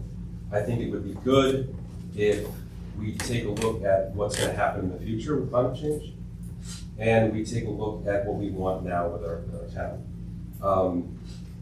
The other thing was the pilot programs. Mr. Driver gave, I was there for the presentation. You gave, this is under a pilot, I imagine. We don't know yet. We don't know, okay. So I'm still a little bit confused about pilots. So I just wanted to state that I don't understand why a developer would want to spend more money than they would have otherwise. So I just don't quite understand how much money their revenue is gaining by doing the pilot versus, because in the presentation, it indicated that developers actually benefit, but yet they're paying a lot more money than they would have already in taxes. So I don't really quite understand what the benefit really is for the developer. If I understand that correctly, maybe I don't. I think that this area could be used in a better way, as indicated in the redevelopment plan for open space, green space for the town. It needs impermeable space rather than more impermeable. So Thank you. Anyone else in the back? Yes, sir. Bill Cisco, 37 Eastern Avenue. I've heard a lot of good comments about this opportunity, about taking our time. I read online today that the Bridgewater Mall has just been sold and they're going to be redeveloping it into a new multi-use function. They're going to be revitalizing it. If I understand properly, that mall really kind of hurt Somerville years and years ago. And so I look at this piece of property as it's one of our last remaining strips of property along Main Street as an opportunity to kind of help combat what Bridgewater is going to start doing to us again. And I don't know why the word redevelopment always seems to mean apartments. I think we need to use this term redevelopment, especially in the light of what's going to be happening in Bridgewater right now, as an opportunity to do something wonderful for Somerville, to keep people here, to bring people here, not necessarily to live, but to come and be entertained and have a good experience to continue to support the rest of the businesses that we have here. So I don't envy your decisions, but I think, again, we have to look holistically. We have somebody here who's willing to work with us, but redevelopment needs to be more than just apartments, especially with what's going on here. We've brought in a lot of new citizens, well, let's make the lives of our current citizens better. So, thank you. Second. Michael Kinney, 6 North Richards Ave. With my wife, Karen, our anniversary, we become homeowners in Somerville. It's a beautiful town. It's been welcoming to us. I appreciate the Mr. Mayor and the council and yourselves for the robust conversation that we've been able to have. In regards to the fire safety and the flood safety, I appreciate a lot of the comments made before, and I feel that although there are clever ideas, it seems like built into, and obviously some thoughts, and I'm sure considerable amount of thought that went into the flood plans, or the flood readiness plans of the development. I feel that some parts of it, it borders on courting danger and borders on the cavalier, I think, to build in that area in the way that was proposed. In terms of the businesses there, I think there is a large space for redevelopment, and particularly in that area on many of those lots discussed. And I encourage the investment in all parts of town, in that part of town. It's not in its entirety, it's not the welcome entrance to our main street that you would like to see from that side of town. However, I think it's bad practice to push out thriving businesses. And several of the businesses that have all been named tonight, I think are some of the best that we have, and I think that they make their own welcome sign when you enter that side of town. And I think that to build around what you have rather than to wipe the slate clean and hope, to put thriving businesses out, and then for the sake of hypothetical businesses to come in whenever a project is completed, I think it's foolish, never knowing what times are ahead. And it's a tremendous amount to ask a business owner to move a business or to relocate. I mean, that's I think too much to ask of people who have already recovered from a flood and are bringing something important to the table to the town. And as far as development that's happened in other parts of town, I am not educated on what point various construction projects are in, or how many leases, how many tenants have been signed on various recent construction projects and things like that. But there's a lot of unfinished buildings. It seems there's a lot of not completely occupied buildings, and we do not know yet what the effects are going to be on our town. And there are sure to be positive effects, but there's certainly going to be a whole lot of effects that we don't like. And there's going to be effects on the traffic. And schools have been mentioned. Sewer systems are something that I think often gets forgotten about as far as when there's new construction, new residents and things like that. And we've got a lot of occupancy space that we do not have any idea what the long-term effects are going to be yet. So I encourage investment, but I hope for caution in our board and all of our representatives on those matters, and yourself. Thank you. That's all. Thank you so much, everybody. Thank you.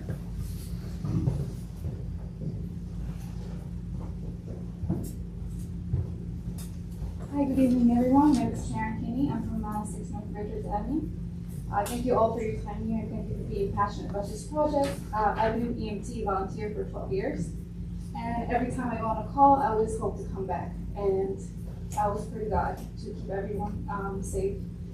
And with this flooding, not knowing, not having a concrete, safe plan, not knowing if our volunteers, EMTs and fire department are going to be 100% safe, it's a little worrisome. And it's jeopardizing a lot of people's lives, and including the families in apartment buildings.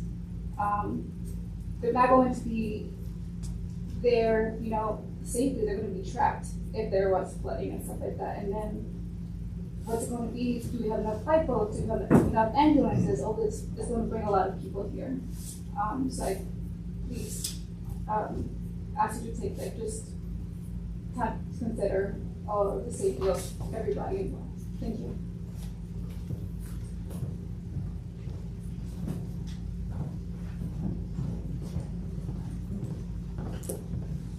Patty Helwig, 43 North Clark Avenue, Somerville. I am a resident in this town for over 60 years. I was a child who witnessed Doria, Irene, Sandy, and Ida.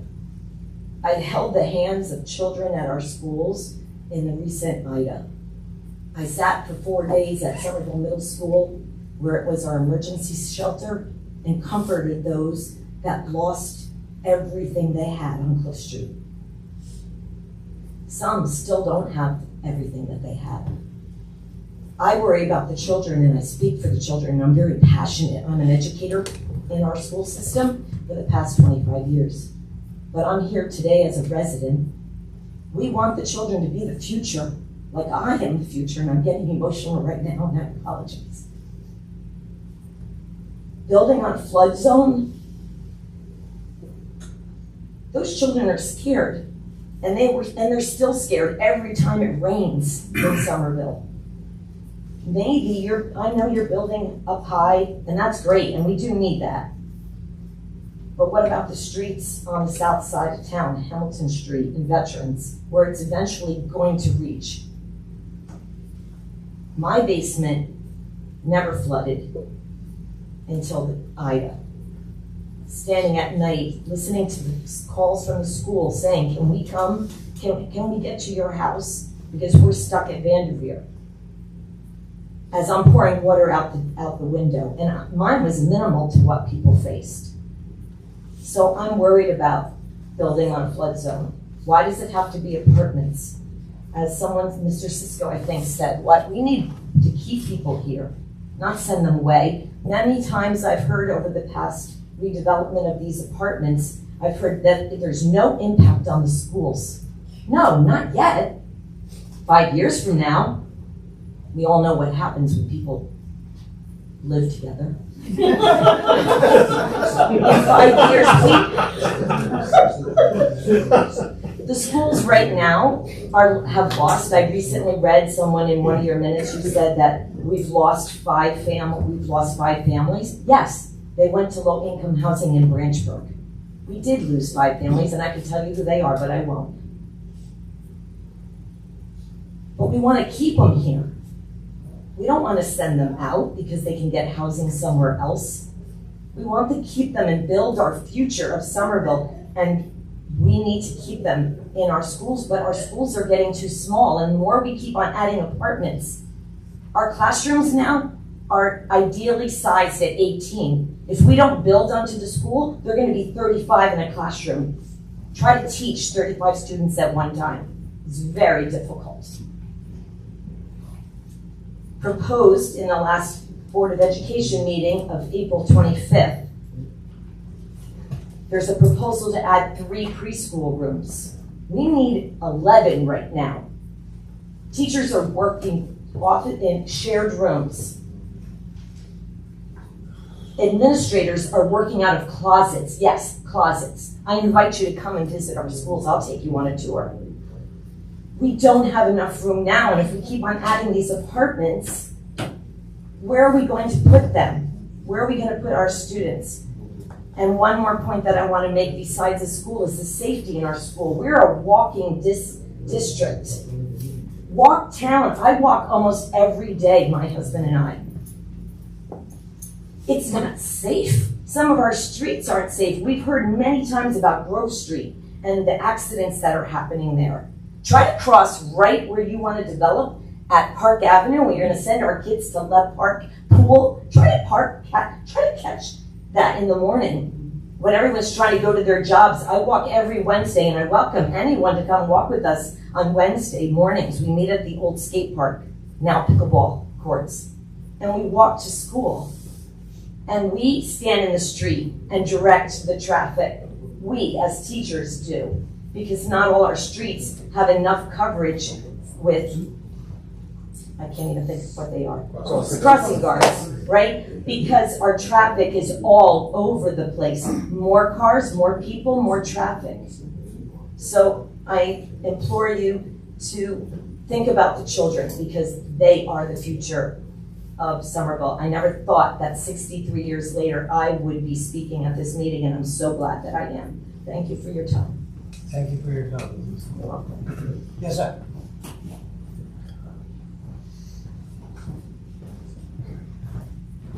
Richard Burkowski, Woodside Avenue. I'll have to put another plug in. So the the solution to traffic is more bicycles. Everyone get bicycles, and there's no problems with traffic. That's why I'm encouraging bicycle parking and safety for bicyclists. And I've lived here 8 years, and I've noticed kind of an uptick in bicycle traffic. And since Somerville hosts the bike races, I think that should be a natural concern. The flooding risk, from my understanding, I live right by the stream and was almost impacted by Ida, but my understanding was that was an unprecedented storm. To have a rainstorm come up from the Gulf of Mexico was, I don't think that's ever happened ever. I've never heard of that ever happening in the whole country. It was really an unprecedented thing. So it's not like this is going to be flooding every year. I think, I mean, not that you don't have a risk, but I think what happened with Ida will probably never happen again in our lifetimes. From what I that's what I read. It was 100 or 200 years storm, unprecedented kind of a thing. Anyway, that's my opinion. The other thing is, someone else, I just want to keep this to 2 points. So, had testified that ever since he was a young boy, that area of town was an eyesore. And now it seems like people are like, you know what, don't build, let's keep it an eyesore. Like, there's a development here which looks pretty attractive, the buildings look beautiful. I'm not saying everything's right or everything's gonna work out, but I certainly am in favor of proceeding with this. It seems like a wonderful development and would be a great gateway on the east side of Main Street, so. Thank you. Thank you, sir.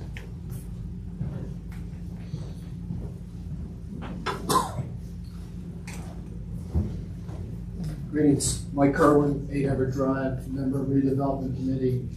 I want to thank fellow residents for a very cordial discussion. I think there's a lot of good policy points that were made, so I think we were all of us proud. Just a little history. Historically, I think I look at Somerville, particularly Main Street, as being blessed with a natural anchor in the West End, where Borough Hall sits. Somerset comes in with West End. Historically, we never had that on the East End.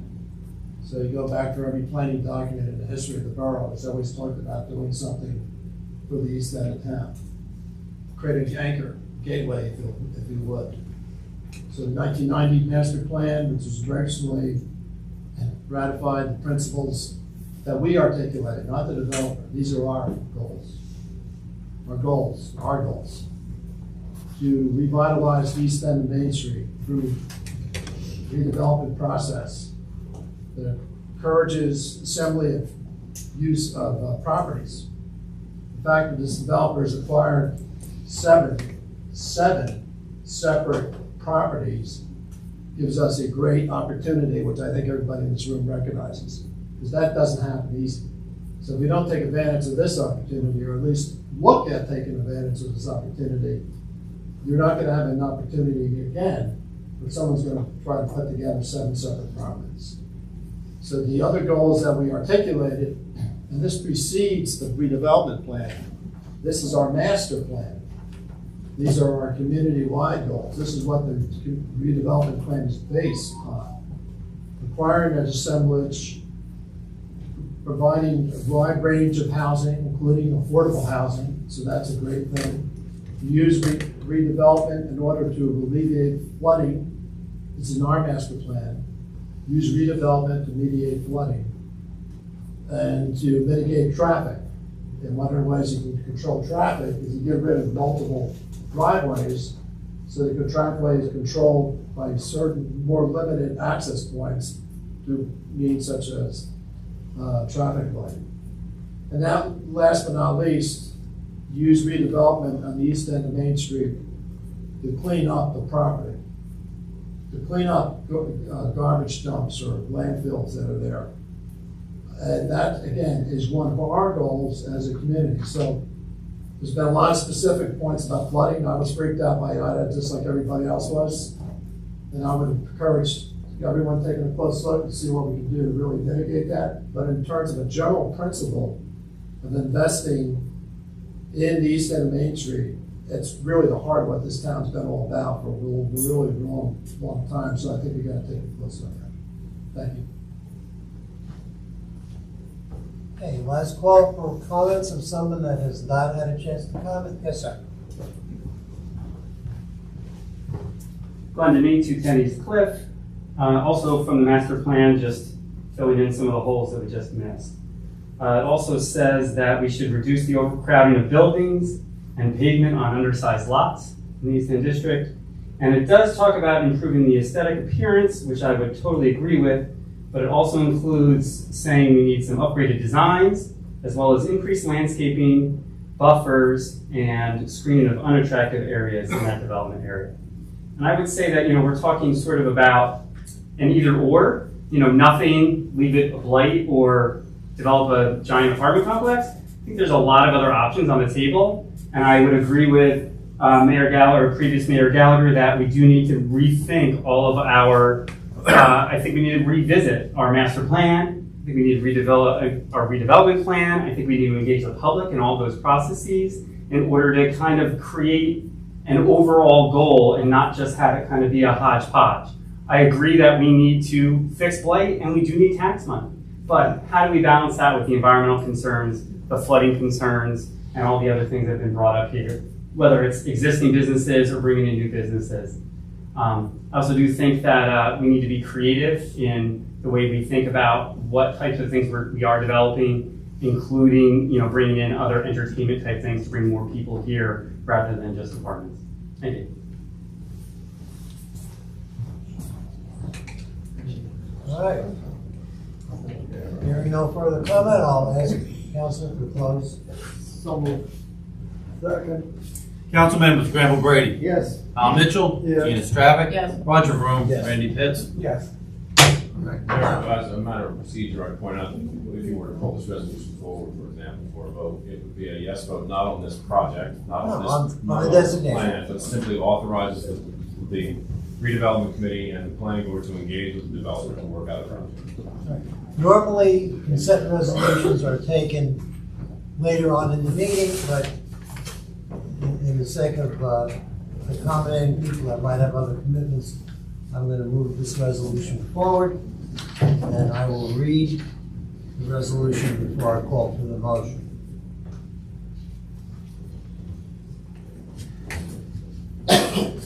This is resolution 23-0515-173, designating North Bridge Properties LLC as conditional redeveloper of the properties designated on the official tax map of the Borough of Somerville, which is Block 64, lots 8, 10, and 11.01, and Block 65, lots 1, 2, 2.01, 3, and 4, commonly known and identified as 130 148 East Main Street and 104, 118 to 199 Veterans Memorial Drive East and 2 to 34 Meadow Street, and which are located within the East Central Business District redevelopment area for the development of a mixed-use residential retail project.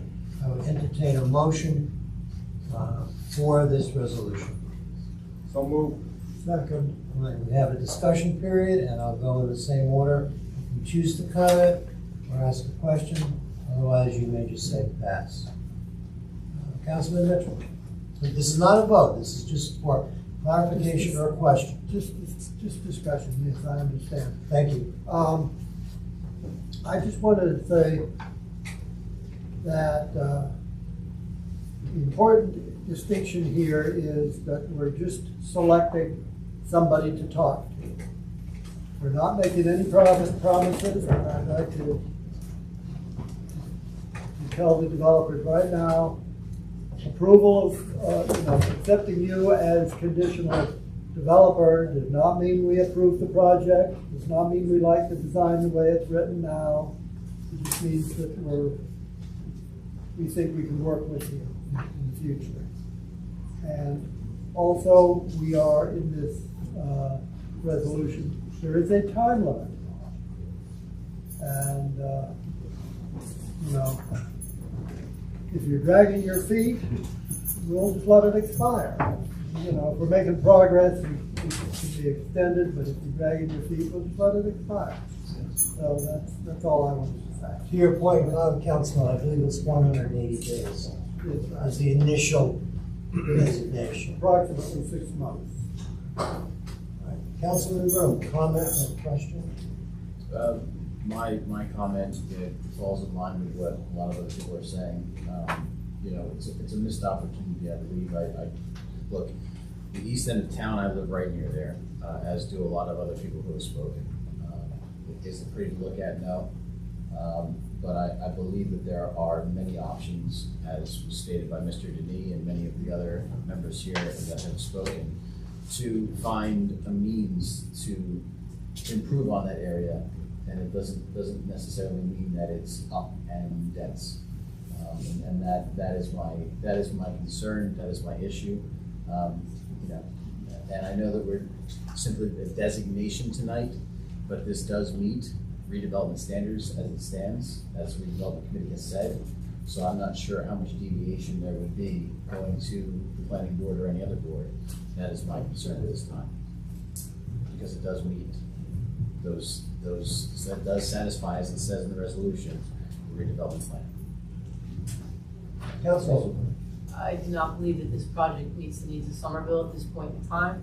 We need to look at the community as a whole, come up with new legislation, new regulation, review our papers, and have transparency in our government. Dr. Brady. Yes, thank you, Your Honor. First of all, that area I've been in town a very short period of time. I've only been here about 40 years, okay? So I don't have quite the history that Chief O'Neill has, or probably Mr. Adair, and certainly Mike Kerwin, but I think the east end of town looks terrible. I think when you go up there, what you see, and I don't want to prejudice you, I don't want to prejudice people here because I do love my neighboring state of Pennsylvania. But guys, it looks like Pennsylvania. Those little towns you go into, and you've got this garbage here and garbage there, and you've got the Krausers that have been flooded out for eons, and you've got our rescue squad that has to operate underwater. So I'm a little unhappy with the east end of town. I like what I see, only because nobody else in 40 years has come up with anything else. So I think that's a neat idea. As far as the pilots are concerned, I looked at it as the finance chairman as an opportunity. The emergency service complex will be built. There will be change orders coming because state mandates, because increases in our in costs. Anybody that buys a $6 box of Cheerios knows things are getting more expensive. We can't control that. We can't control when the state labor department says you have to do certain things regarding hiring people. So that's the way it is, guys, but we are going to build these, and this is why I want everybody to understand. We will have an emergency services facility, state of the art, best one I think in the country. So I would support this, even if we don't make a dime of out of it. Mr. President. You go fast. All right. The nature of the mayor-council relationship in this town probably will preclude me from voting, because I can only vote in case of a tie, and you can't divide 5 by 2 evenly. But begs the question if there's any extensions or recusals. Well, I guess we'll find out when we have a vote. It's not easy to sit in these seats. It's not easy to look at the immediate, but even more difficult to look at the long term. The mall was mentioned back in 1988. Main Street was hurting. Who knew when that mall was built that today it would be sold for a mixed-use project? I hear mixed use. That's what this is. This is mixed use. We're not living in your grandfather's Somerville. Somerville was good for Grandpa. The East End, where I live, was great in 1948 when those GIs came home. If you drive east of the hospital today, you can't find more than 5 homes that are in their original condition. Things change. I would support this designation to start the process, to start the discussion. Will it look like we saw tonight if it goes through the approval process with the planning board, with input from our other committees and commissions? I don't know what it'll look like. I have confidence in professionals and the citizens and the volunteers that will have input into this project to make it safe. I would live there myself if the time comes. And that might be idle words to some of you, but I'm willing to start the process and make sure that we're transparent and open along the way so that we have a project where all of us would want to live. And with that, I will ask for a roll call. Yes, meaning designate the entity as the conditional redeveloper for a term not to exceed 180 days. No to do the opposite. Correct, Jerry? Yes. Council members, Granville Brady. Yes. Al Mitchell. Yes. Gina Stravic. No. Roger Vroom. No. Randy Pitts. Yes.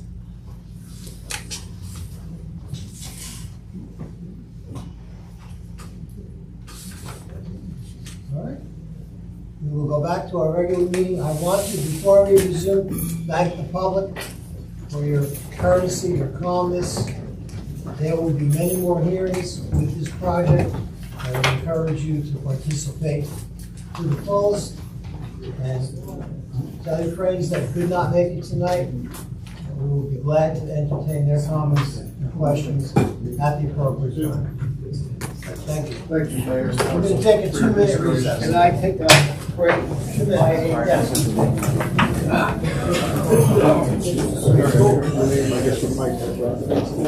Oh, really? Yeah. Let's go. Yeah, we're going back and forth. No, it's going now. Oh, that's right. There's some. Yeah. I haven't seen it, but I heard about it from my assessor. Was there a And that crappy building, the one that's falling down, that was my father-in-law's. I didn't know. I didn't call it crappy. I boarded it up, and then they ripped it off the boards again. Yeah, we'll put it up again. You know, the next thing. The next thing, you've got to read the resolution. You've got to send us. How much? Making out to Jeremy. Actually, he told me college driver last time. I did, I'll yes. split it. My turn. But I'll get Jamie to do the agreement. That camera's still on. So there? The camera's still on. No, it's red. Gotta stay young. That means it's on. Oh, it does. Well, I just got on the, you keep it on the wrist. No, that's a Jeremy. I'm leaving.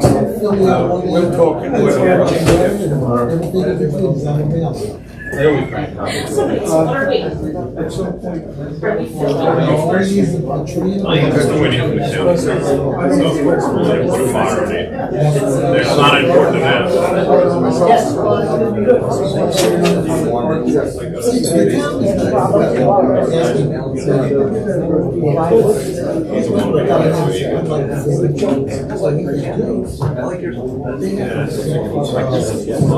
But it's county's not going to Right,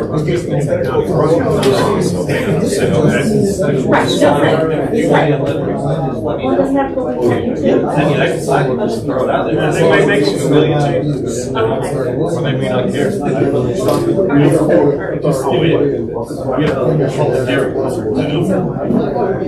You have one more hearing. Yeah, okay. know it's gonna be December, and you're gonna be my friend. From the south side of town, loving it with me.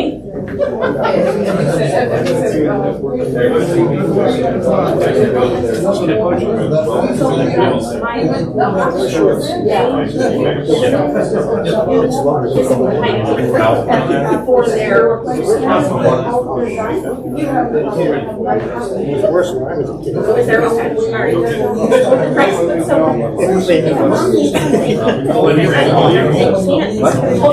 right, exactly. They would be right there. And for however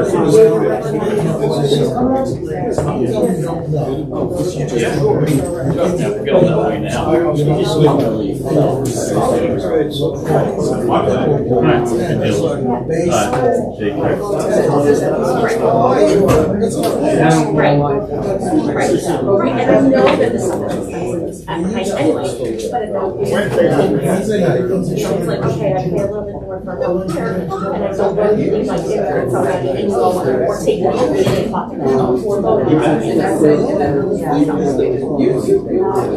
But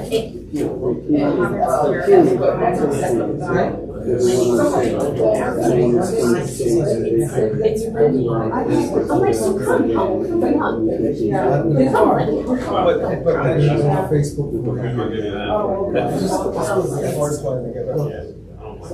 That mic back there is live. That mic's live, by the way. We're live. We're still live, man. That was preventing that. Letting you know your mics were still hot. You're from Elizabeth, come on. I am, what about? You know it. Don't curse. Oh, I didn't cuss. No, I was looking at it. Oh, I know, I didn't. They're like out of work school teachers. No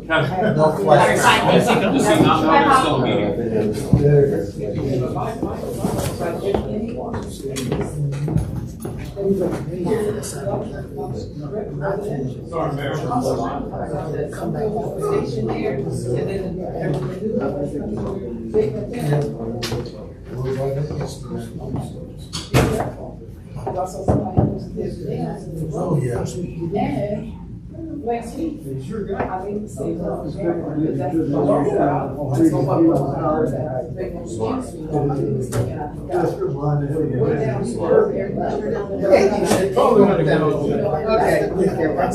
That's the whole controversy. And 2 days later, my tire took it to the shop, and I told my husband, I went down.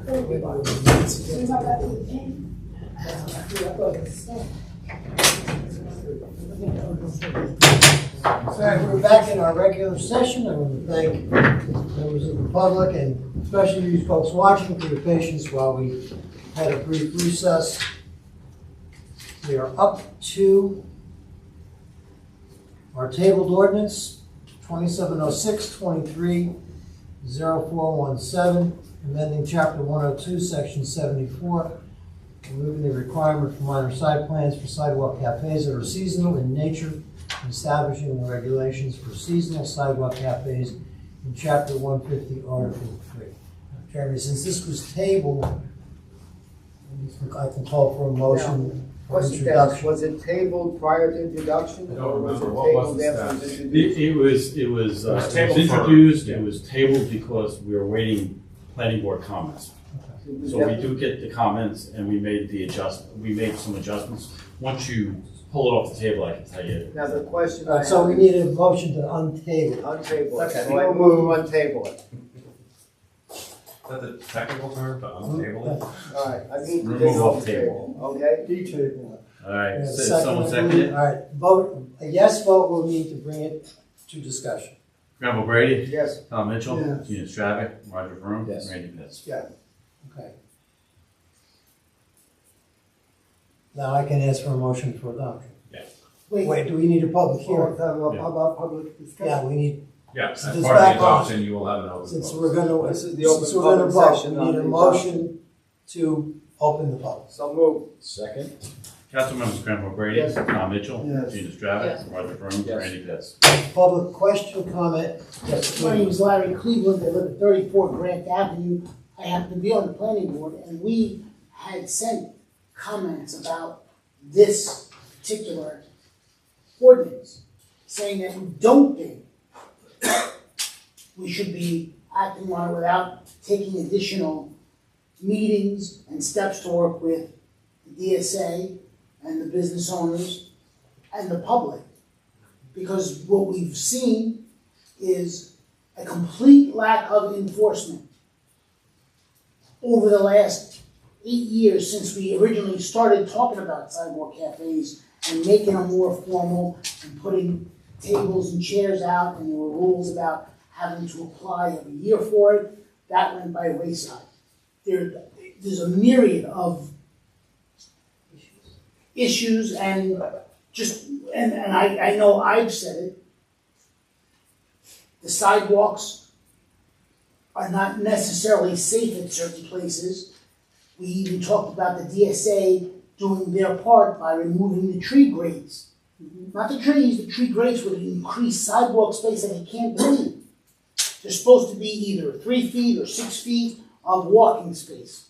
Doesn't exist around those tree grates. Somebody's gonna get hurt.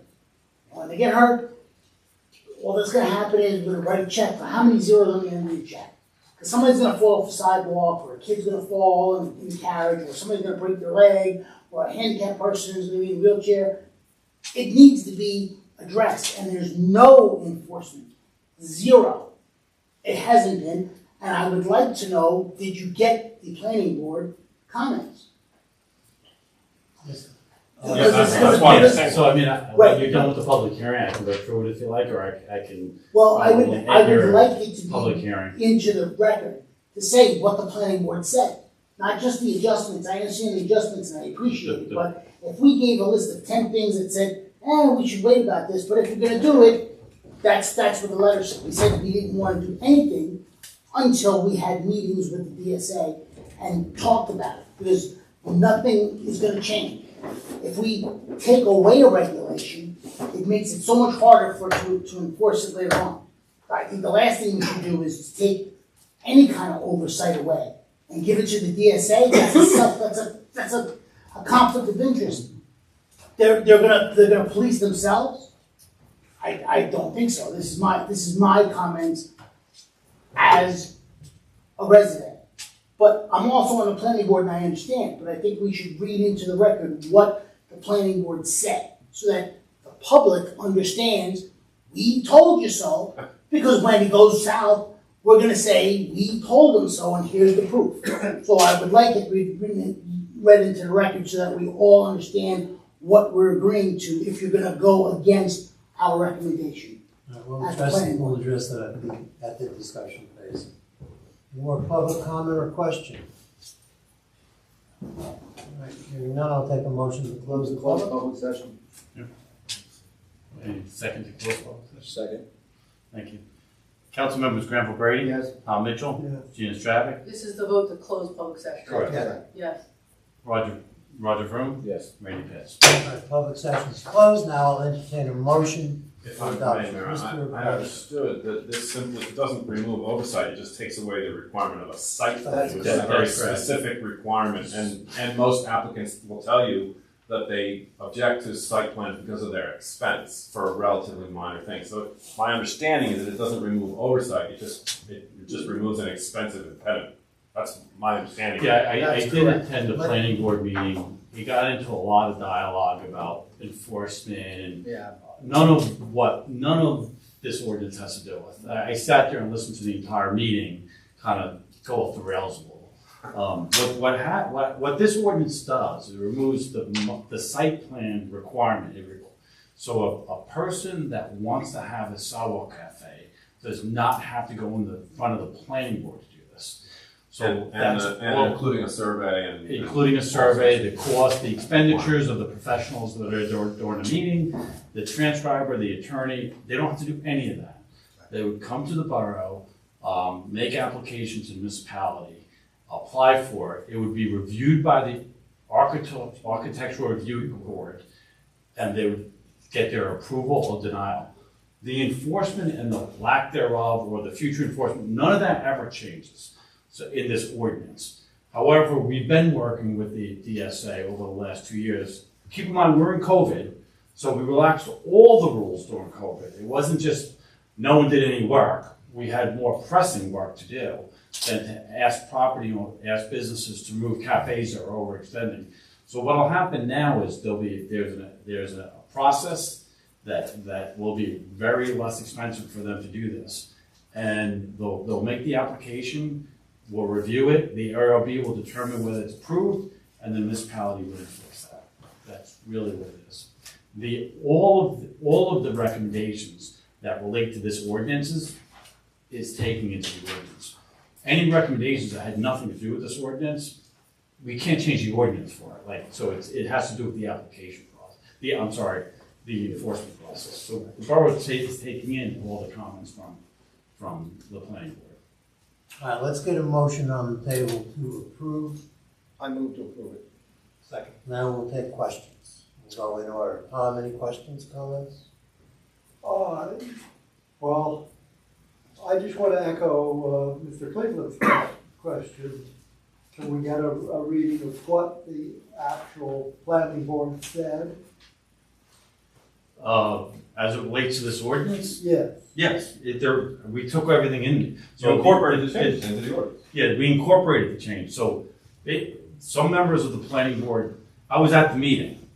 Some members did not want it to leave the planning board and wanted to stay there, but the consensus was that they would recommend that the borough just enforce it. So the list of items I received from Michael Cole had to do with the enforcement side, making sure there's 4 feet of land, for 4 feet of space, and all the things that Mr. Cleveland just spoke about, but that's not in the ordinance. And it doesn't change under the ordinance? Doesn't change, yeah. When I say it's not in the ordinance, because all this is changing is the process of getting the approval. So what are they skipping? If they just go to the architectural review board, then They don't have to go to the planning board. A site plan is a very expensive problem. It's a more expensive proposition. You have to hire an attorney, you have to have a survey, you have to pay for all the borough professionals to do their review. It's thousands of dollars. So all the businesses right now that have sidewalk cafes have gone through that process? Some have. When I say some have, is when they went in front of the planning board, they asked the planning board, for instance, Wolfgang, Salted Lime, they went in front of the board to get their cafe. The other members that have cafes out there, it was either they went to the borough council at one time, or during COVID, we just let everybody open up their cafes. This is a process that the DSA fully endorses, by the way. It's endorsed by the merchants, to eliminate the bureaucracy of that extra step. And it will be administered through Borough Hall. It'll be administered through Borough Hall. So once the ARB approves the site, like saying, okay, they received their drawings, they received how the furniture is going to look. Once that is approved with the ARB, then the municipality would enforce it. So is that approval going to assure that there are 4 feet of walkway? That's the enforcement. Yeah, but the architectural review board, if they review the plan, you were saying to make sure they know where the tables are going and everything, it has to take into account all those other things. Their approval does, yes. Yeah. And then, 4 feet, and then 6 years from right. now, if that property owner is not complying with those requirements, then the Maselli's office, the zoning office, will be responsible for enforcement. And that doesn't change. It is an annual recycle, which is different than. What do you mean annual recycle? It's an annual every year they have to register. Do they have to go through the architectural review board again? No, only if they're changing. Only if they're changing it. So now you see furniture on both sides of it's a It's a nightmare right now. It's a nightmare. It has been. It has been before COVID. So right now, the enforcement side, once we have this in place and everybody has a bona fide approved sidewalk cafe. So everyone's going to have to go through this process now? Everyone, yes. Yeah. If the enforcement cleans it up. Now let's go on. Ryder, question? Well, there's consequences if they don't. So, Kevin and I have spoken about this at length following our planning board meeting. as he said, the DSA has been on board with this. The DSA supports, people being warned and so forth. And I know that speaking with Kevin prior to COVID and during COVID, there are many times that he and Natalie would go out to businesses and speak with those business owners, as well as maybe fines were not levied, but warnings were issued and changes were made.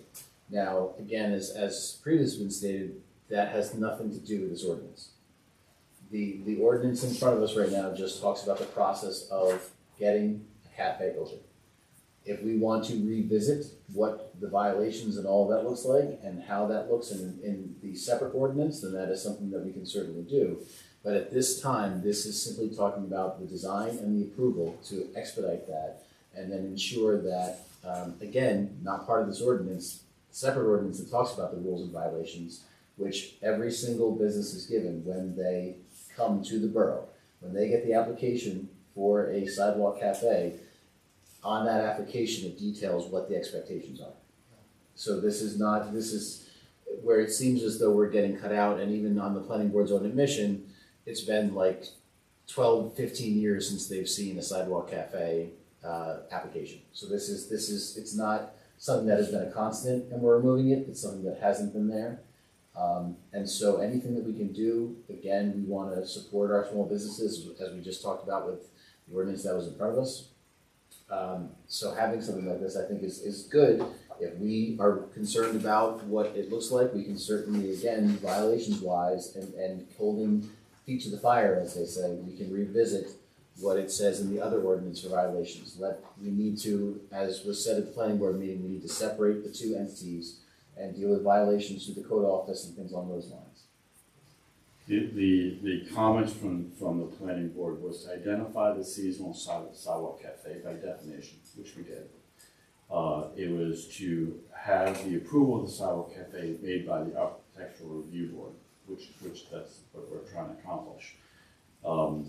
The other items that they added in were incorporating warnings into the process, active enforcement, dealing with tree grates if they're any issue, but they're not ordinance issues. Those were their comments that they had provided. And consideration should be also given towards, for those that have tree planters in their front, to figure out if we can work around that. Ensure that the cafe applications are filed, incorporate and try to incorporate some of those sections of those comments into the ordinance. We were unable to accommodate that, but we accommodate anything that's of particular direct interest. We will be coming back to you with another ordinance because we found a conflict in our borough code book in the future relating to sidewalk cafes and alcohol, giving the borough council the authority to extend permits with alcohol. We can't do that, that's a state law. So I'll be coming to you to remove that one off the books in the future. Gene, do you have any more questions? Brad? The most complaints I have ever received as a member of the Borough Council, by far, has to do with permitting, plans, site plan approval. The person has to spend thousands of dollars hiring a lawyer, architect, and have an escrow account. The only one who gets rich are the professionals, and the poor business owner ends up taking to the teeth, okay? There is no reason why this has to, and that's if they can get a date to go on the planning board. And again, these are not always available. So if I have a business that wants to open up, I may have to wait 2 months, 3 months, who knows how long, to go before the planning board. And that's a problem. There is no reason why the planning board, the planner, the attorneys, all have to review all these minor site plans when the Architecture Review Board was established for that reason. And that is why I suggest that we take it out of the system the way it is now. And then, as Kevin said, some of this has to do with the municipal land use law. Again, related maybe to the drinking, but that's something the planning board's not going to do. That's something we have to do. Mr. President, last comment, question? We're good? All right. And I'll concur that it's streamlining the application process. Kevin, if this were to pass what time frame would be established for all the sidewalk cafes to reapply? Well, we're gonna reach out to them directly. Many of them have called already. They're waiting for this ordinance to be Because passed. we have to- the application We need to completed. move on that with the bike race coming up, with cruisers coming up, with summer activity coming up. You know, I walk on Main Street and it's, I think of Frogger. I mean, I'm dating myself. But you have to really maneuver carefully, you know, between the sidewalk cafes and the sandwich boards. This is a good step. I would expect by the end of the week, everybody that has a solid cafe is gonna be notified. If they know this ordinance is here, because they're waiting, because right now they're all just sitting idly, in violation, basically. All right, so we have a motion, we have a second. Work with our offices to make sure this goes. So a yes vote would be to adopt this ordinance, making the change in the process to apply for a sidewalk cafe. Roll call. Council members Granville Brady. Yes. Tom Mitchell. Yes. Gina Stravic. Yes. Roger Vroom. Yes. Randy Pitts. Yes. Thank you. Our next one, if we're hearing an adoption, we will need a public hearing on both of these.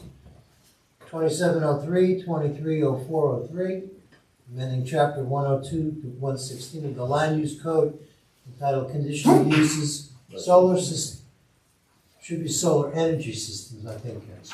Right? Yeah, solar systems are beyond our scope. Yeah, that's solar energy systems consisting of changes to solar panel location, electricity generation, and non-residential applications. Been introduced, motion for public hearing. So moved. Second. Council members Granville Brady. Yes. Tom Mitchell. Yes. Gina Stravic. Yes. Roger Vroom. Yes. Randy Pitts. Yes. Hearing no public comment, motion to close. So moved. Second. Council members Granville Brady. Yes. Tom Mitchell. Yes. Gina Stravic. Yes. Roger Vroom. Yes. Randy Pitts. Yes. Motion for adoption. So moved. Second. Roll call. Council members Granville Brady. Yes. Tom Mitchell. Yes. Gina Stravic. No. Roger Vroom. Yes. Randy Pitts. Yes. Next ordinance, 2704, 230403, amending chapter 102, section 115 of the Land Use Code entitled Special Improvement District, specifically section C entitled Review Required by the Architectural Review Board, eliminating the need to have a sign applicant that solely requires a sign review to receive approval from the planning board. Motion for public hearing. So moved. Second. Council members Granville Brady. Yes. Tom Mitchell. Yes. Gina Stravic. Yes. Roger Vroom. Yes. Randy Pitts. Yes. Public hearing. Yes, sir. Can you read the ordinance again, please? Yes.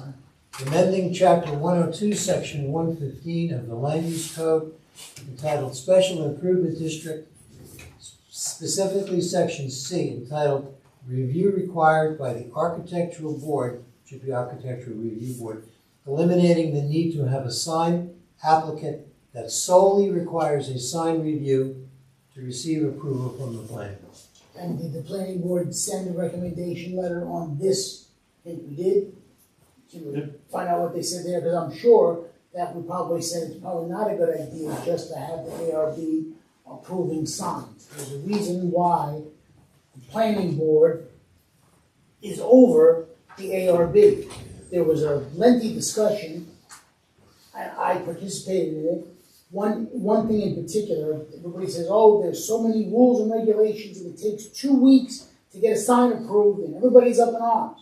Well, when a business comes into town and decides they want to put a business in, they should be putting their sign application at the same time. Don't come to us after your building is built and then say, oh, we need a sign and it takes 2 weeks and this is a criminal act.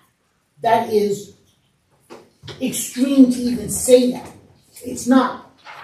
They can come to us any time in the process and get a sign approved, and we don't take more than 2 weeks because the ARB works every 2 weeks. Anytime somebody needs something from the ARB, whether it's this application or the other one we just talked about with the sidewalk cafes, the planning board moves. We're not holding people up from being able to do their work. That's disingenuous, I would say. Or it's extreme to think. It doesn't take 2 weeks to do a sign. And once a sign gets approved, very hard to back it down. The planning board, the ARB gets its authority from the planning board. I think our recommendation was not to do this. So I'll ask again, what was the planning board recommendation for this ordinance? I'm gonna guess we said, no, we shouldn't do that, and there must have been a reason. Evan, can you comment on that? Sure, the planning board, I attended that meeting as well. They provided these recommendations. The planning board meets twice a month and reviews the recommendations from the Architectural Review Board in a timely manner. The purpose of having the board review the ARB recommendation, including signage, is to ensure that the proposed improvements in the special improvement district are consistent with ARB guidelines. And 3, building signage is considered a type of development as defined by the MLUL. Development applications can only be reviewed by the planning board, board of adjustment, or zoning official. If the planning board is not reviewing the ARB sign recommendations, then the zoning official will have to approve said applications. The zoning official may not be well versed in the ARB guidelines and may not understand the conforming sign. For the above stated reasons, the board strongly disagrees with the proposed ordinance. Should the Borough Council be compelled to change this ordinance, attach our modifications to allow the zoning officer to approve. The Borough has accepted all the modifications. Well, we never saw that.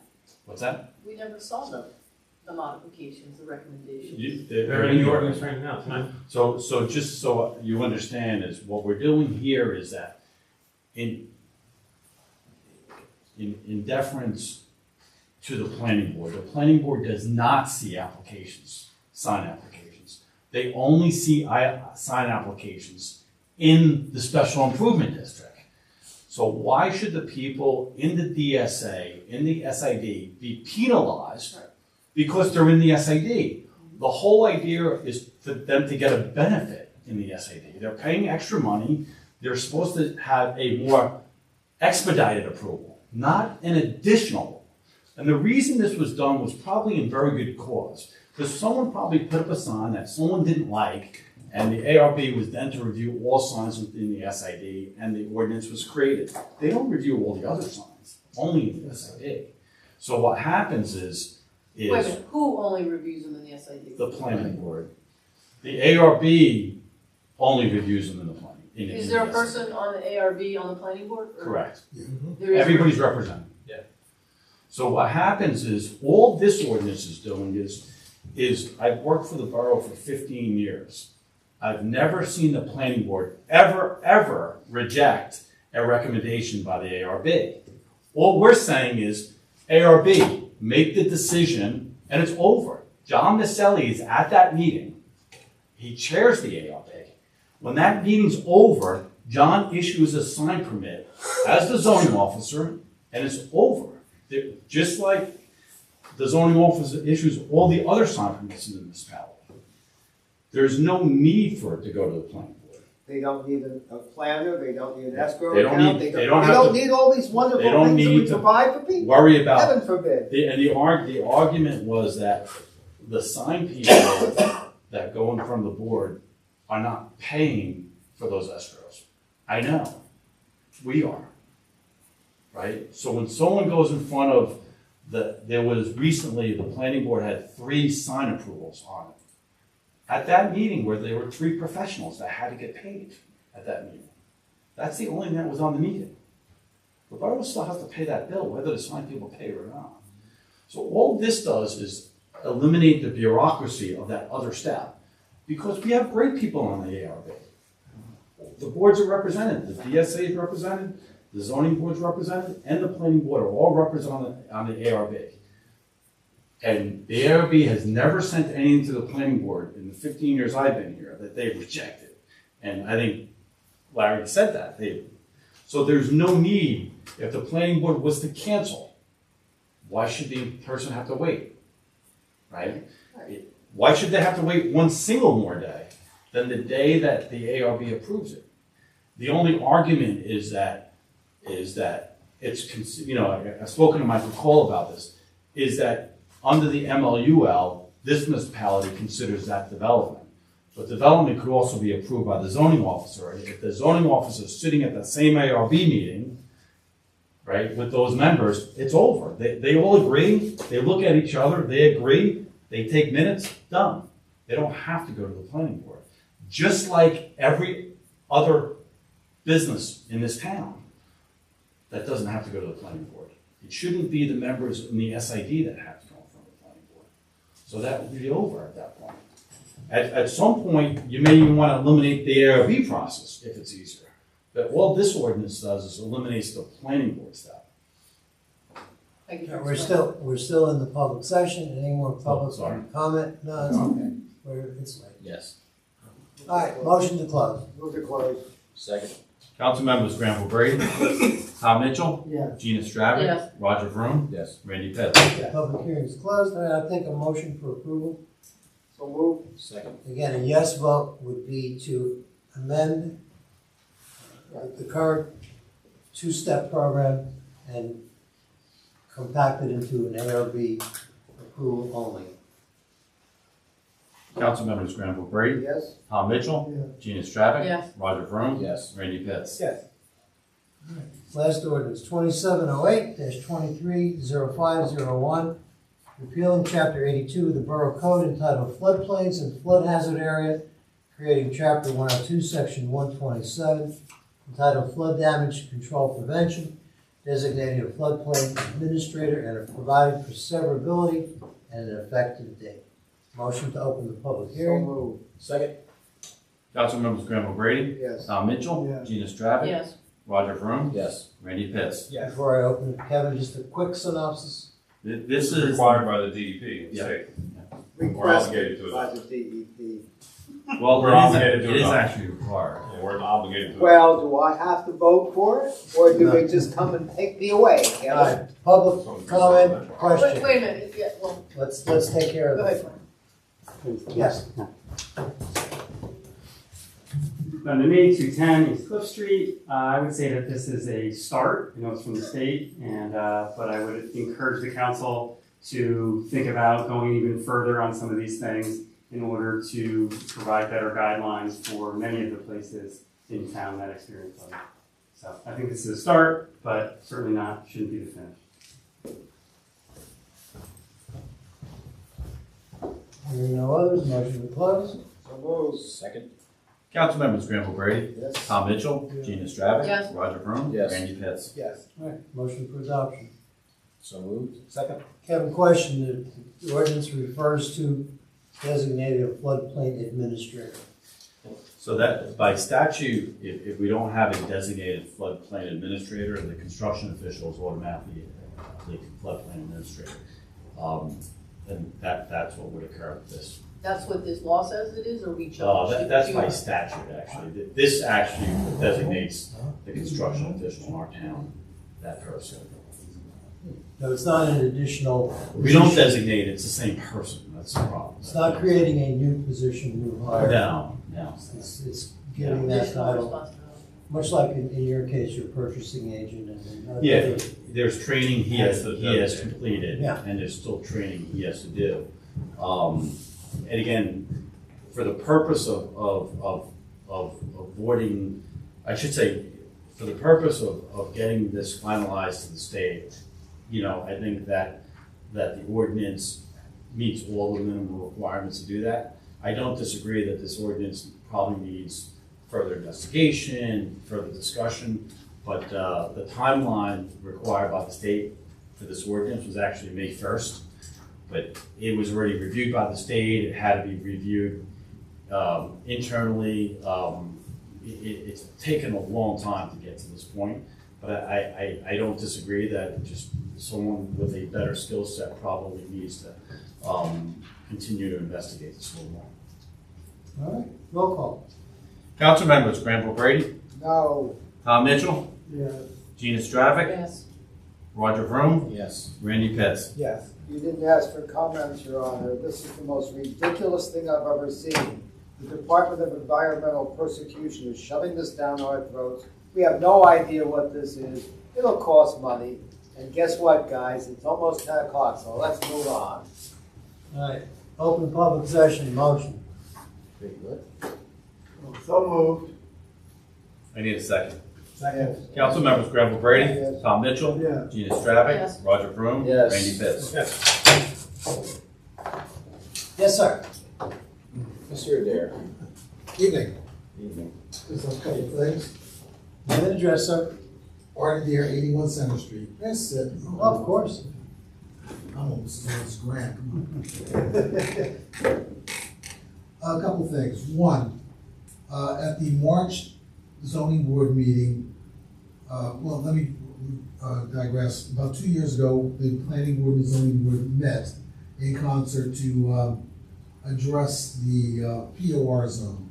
As most of you know, the POR zone is a transition zone between residential and the professional zone. Over the last several years, we've gotten so many requests to vacate the professional area, the doctor's office, the lawyer's office, and convert it to an apartment, which requires a use variance, site plan, and all that. What we did when we met, we said, yeah, we need to modify the POR zone to allow this. And we were gonna meet, we were gonna set up committees to do this. And I just said, let's just take the most easy way. What we were requesting to do is just take the Schedule A of the land use ordinance, and where it says two-family POR, yes, and it'll be so much easier. We're To getting. make a multifamily a permitted use in the POR zone. Exactly. POR zone, Yes. which negates the need to have a professional component in that building. Because it's an approved use and it just. So it's going to the planning board? No. It wouldn't go to the zoning board, it'd go to the planning board. Yeah, we go for, eventually, yeah. Right now, it goes to the zoning board because you're taking. It's a use variance. Use variance because in the POR zone, the downstairs must be the office, upstairs can be residential. Now they want to convert downstairs to residential, now they have to come before the zoning board because it's now a non-conforming use. And we just said, let's make it more user-friendly, let's do away with, let's just allow it. Yeah, sure, so what you might want to do is ask the planning board to make that recommendation to the council so that it can be adopted. We had discussed this Yeah, at the planning board meeting, was 3 weeks ago now? We were there, we had discussed that. Roger, did you note that? If I forget to bring that up next week, would you address that? It will be in the minutes of our last meeting, which Jen will be putting out this week. I thought because I thought I was at that meeting as well. I thought that it's gonna go on one of the planning board agendas. Yes, they were amenable to making the change.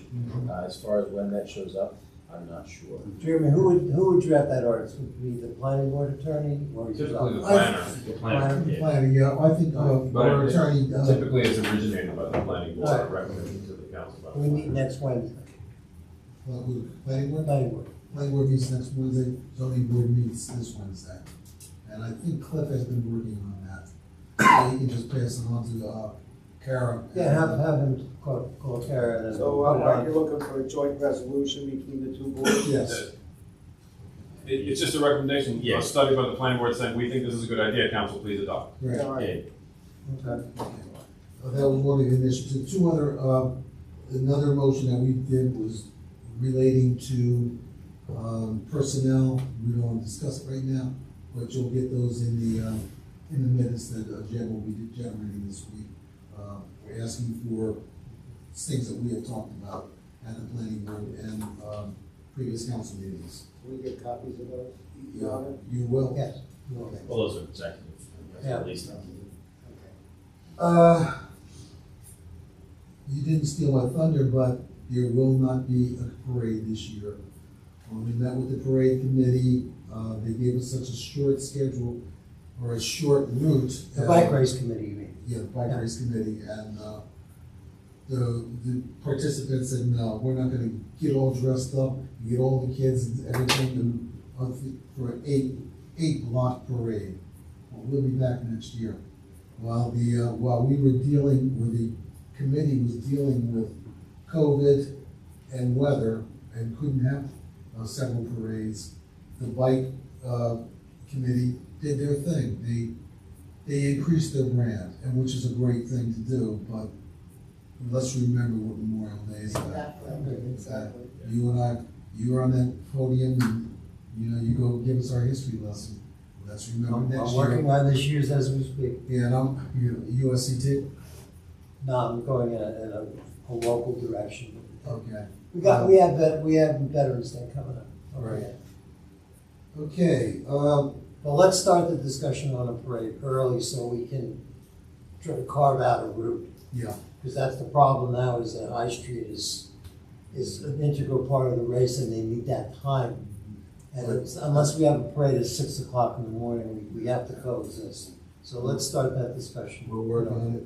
Early. Okay, I don't know whether it was Mayor Holland, Kerwin, or John Coviella that they started recognizing people who made significant impacts in this town by making honorary streets named after, such as Davenport Street between Cliff and High was named Paul Robeson, and down the street Harley, and for Pat Webster's parents.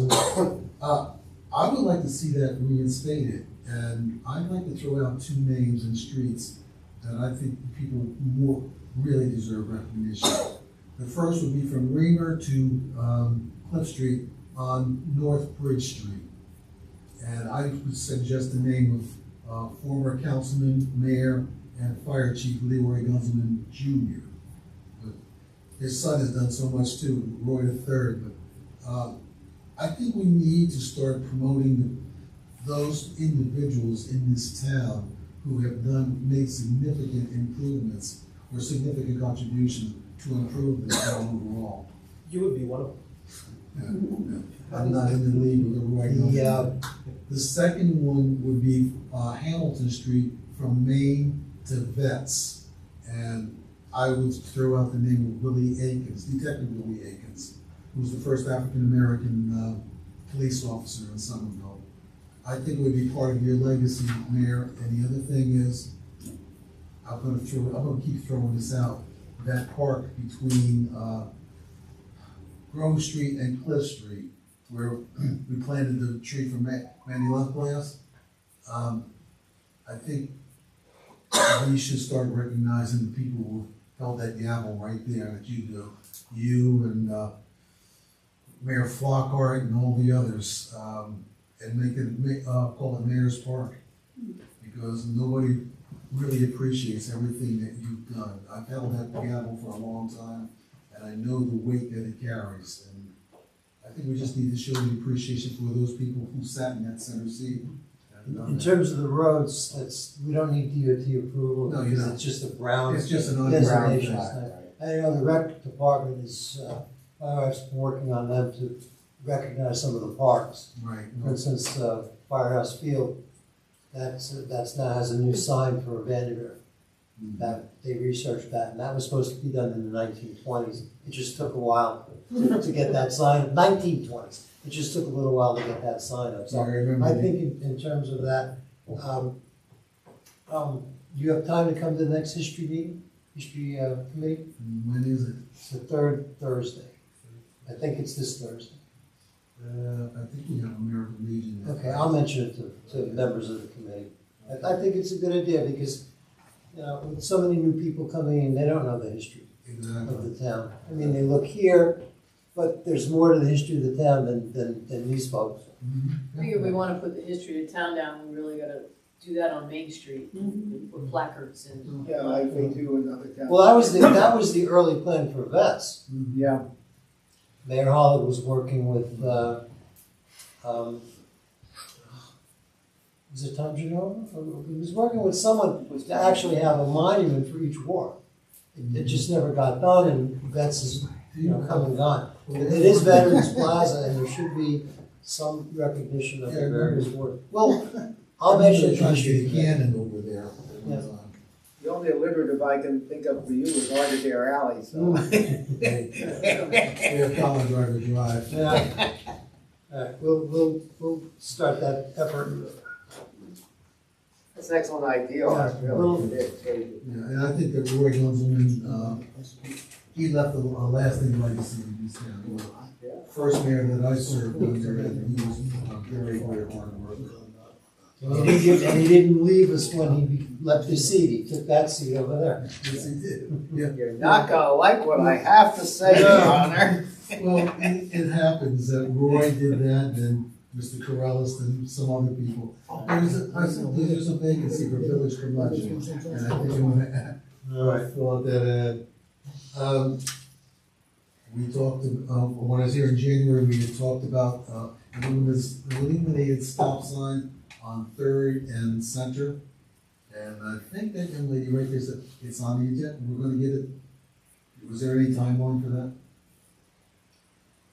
We've done 11 other, or we're in the process. I'll be happy to call Yeah. out tomorrow. I honestly, I can't even think at this point, it's 10 p.m. Yeah. The mind can only absorb as much as the behind can endure. And sitting there for 4 or 5 hours is long. That's why we don't do any new testimony after 9 o'clock on the zoning board. Usually. Well, I'm just getting started. So. We had meetings that lasted past midnight. We had to stop. This body did years ago as well? Mm-hmm. Yeah. All right, I'm gonna ask you for one more item then. If you have Okay. one. Prioritize it. Otherwise, we'll see you in 2 weeks. Okay. There's one other. I'll see you in 2 weeks. Okay, thank you. Motion to close public. So, Granville Brady. Yes. Tom Mitchell. Yes. Dennis Stravik. Yes. Roger Vroom. Yes. Randy Pitts. Yeah. Consent resolutions. Any that need to be discussed? Now, one we acted on already, 173.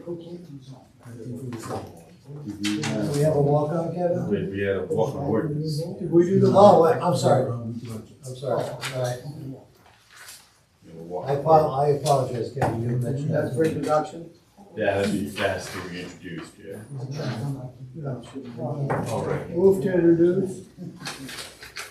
Give me the Was, title. ordinance number 2709. Rescinding ordinance number 2695-23-0221 and adopting the amendment to the redevelopment plan for the Kirby Avenue redevelopment area, specifically applicable to block 50, lots 2, 50 James Street and 82 Fairview Avenue pursuant to NJSA 40A:12A-1 at second. Motion for introduction only. Move for introduction. Second. Councilmembers Granville Brady. Yes. Tom Mitchell. Yes. Dennis Stravik. yes. Roger Vroom. Yes. Randy Pitts. Thank you. Hearing in 2 weeks, Kevin, or do we need a month for that? It has to go to the planning board. All right, so we'll do that We'll second. talk about it at some point. Okay. Well, we had it. Number 2. Yeah, you're accused. All right. We've had, this was done already, this ordinance. Yes. We just had Is an error in the process, so we have. Oh, that's the one. Yeah. Back to resolutions, any for discussion? Yeah, can you pull, 230515-176? Okay. Any more? All right. In the sake of time, I will make a motion to entertain a motion to affirm the resolutions as listed.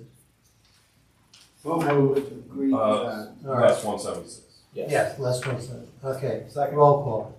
Council members, Granville Brady. Yes. Tom Mitchell. Yes. Dennis Stravik. Yes. Roger Vroom. Yes. Randy Pitts. Yes. For the public, those resolutions are listed in the agenda and are available, the agenda is available on the website. All right, we have resolution 230515-176, waiving local construction fees associated with the construction of the retaining wall on Station Road. Motion. So moved. Second. Question. Is there a reason we should waive the construction fees for a development? Well, it'll be a public road. It's not hard to develop. Yeah, and we're paying for a portion of the road. So in conversation, we're trying to figure out if we charge them the local fees, are we just not going to take a bill for them at the end, right? So what's going to happen is Out of one pocket into another. Yeah, so because we're a partner in this road, waiving the fee is a recommendation to waive that. There's nothing in the agreement that requires us to waive it. But looking at it, we're like, okay, it's a public road, we're paying for a portion, they're paying for a portion. Did they ask for it? They did not request a waiver of fees. Well, this is a fee for the permit to do it. This is not, we're waiving the construction costs. Correct, so it's a fee. This is the piece of paper. There's still a little oddity with this because it involves the retaining wall. And the retaining wall ordinance is set up for like a retaining wall in your house and not for the retaining wall the length of a roadway. So the application for the permit fee is based on linear footage. And if you figure like a retaining wall that you were putting in the front of your house is probably 15 feet, this is a large length of the roadway. So it's an astronomical. The fees could be significant. So it's a significant project. Yes, but That we're a part of. we own it. Cost of doing business in my book. Why don't we just cut a check to the planner now and forget about the fee? Why don't we just take the fee? Well, we don't take the fee. Well, it goes into our budget, doesn't it? So I mean, that's what comes out of our budget. It's kind of the best I can explain it. So it's a fee. It's they didn't request the waiver. In conversation with staff and consultant, we had discussed, well, we own this roadway. There's even a discussion of who is actually inspecting it. We're probably going to, they're going to pay. They have to pay the inspector to inspect it because historically we don't build roadways like that. We surface them and so forth. So, but again, that's certainly a council decision as to what they want to do here. We may not even be able to inspect our own roadway. It'll be. Conflict of interest to do so, won't it? Or we may have to get another town. No, I think, that there's the inspector we have here, I think CHA, they probably have experience in that. See, if you do a project in your house, you need an inspector, you can't get somebody from Somerville. Because you're technically the boss. You have to get. I understand conflict of interest. If they were building a roadway entirely for their development, they'd be paying these fees. Right. The only reason this is on is because of the partnership arrangement we have to have there. But like I said, there's nothing in writing or an obligation for us to waive the fees.